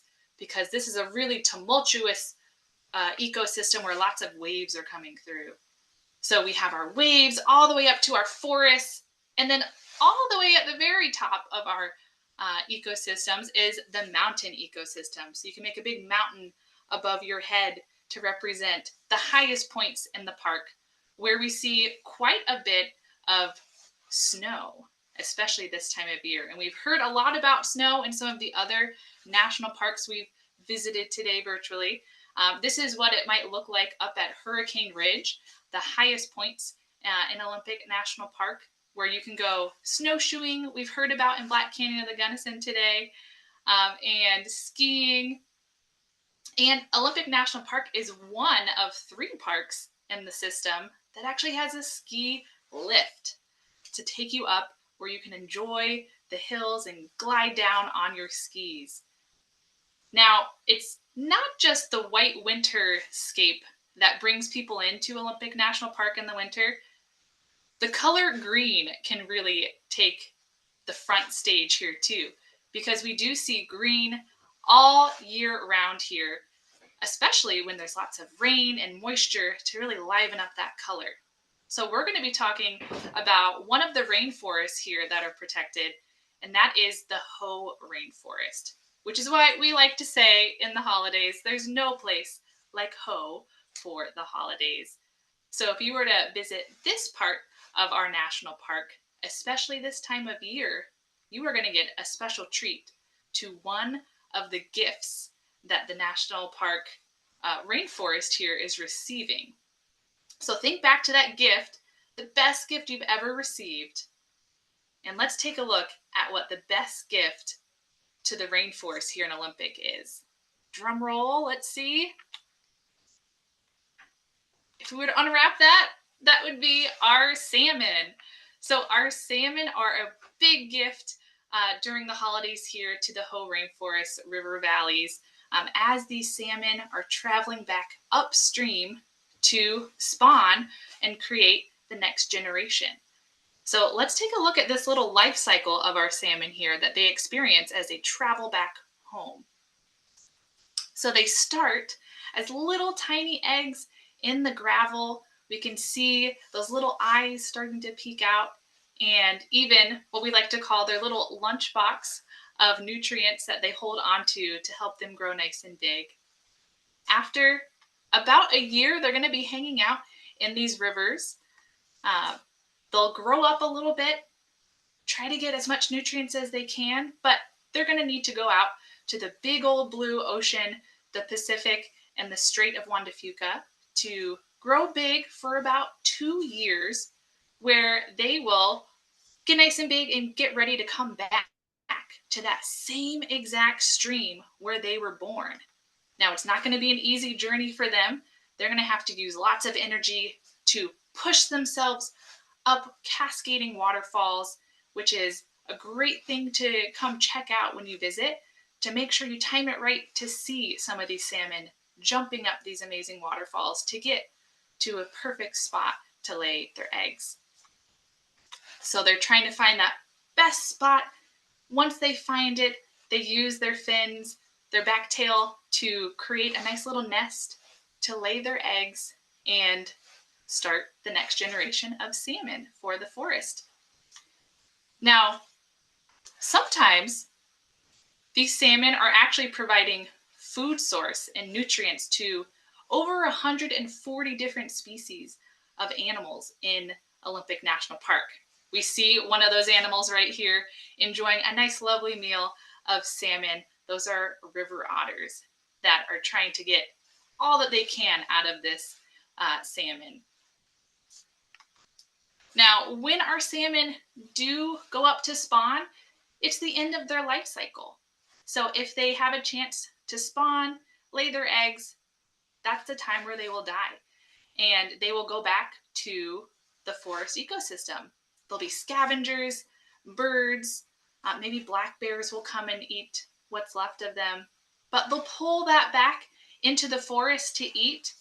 And salmon are the gift that keep on giving, because our salmon eventually decompose and break down and provide all those rich nutrients that they brought from the ocean all the way up into the forest of Olympic, making it much easier for our trees and plants to grow nice and big and strong in the forest ecosystem.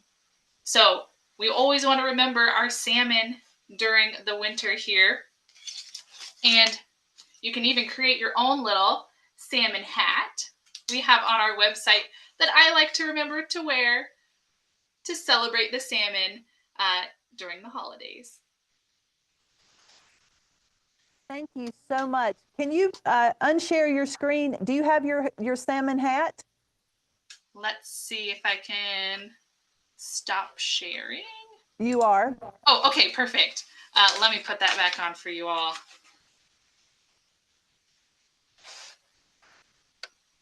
Nice. All right. Well, thank you very much for joining us today. And we have a special message from our explorer.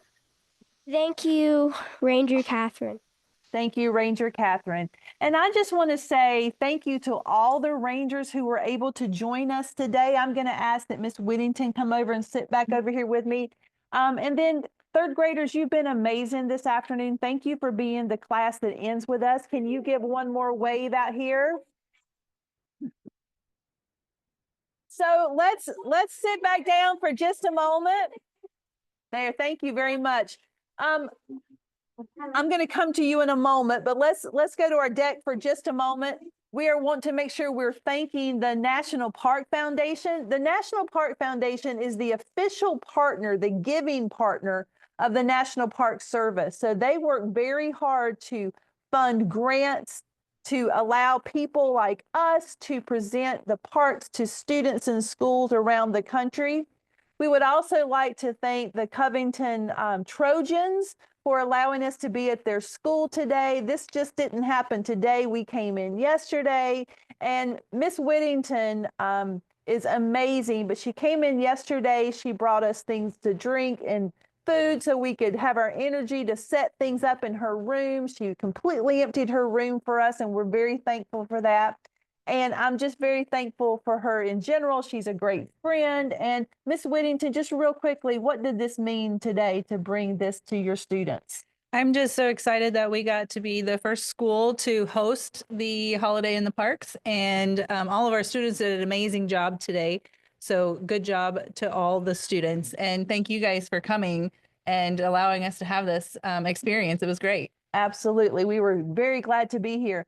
We want to encourage teachers to be looking on our website, crossingamerica.net, to see our past live streams. We've already had 3 this year. We've had National Mall, Mammoth Cave, and then this one will go up. Our next live stream will be in January at the Everglades National Park.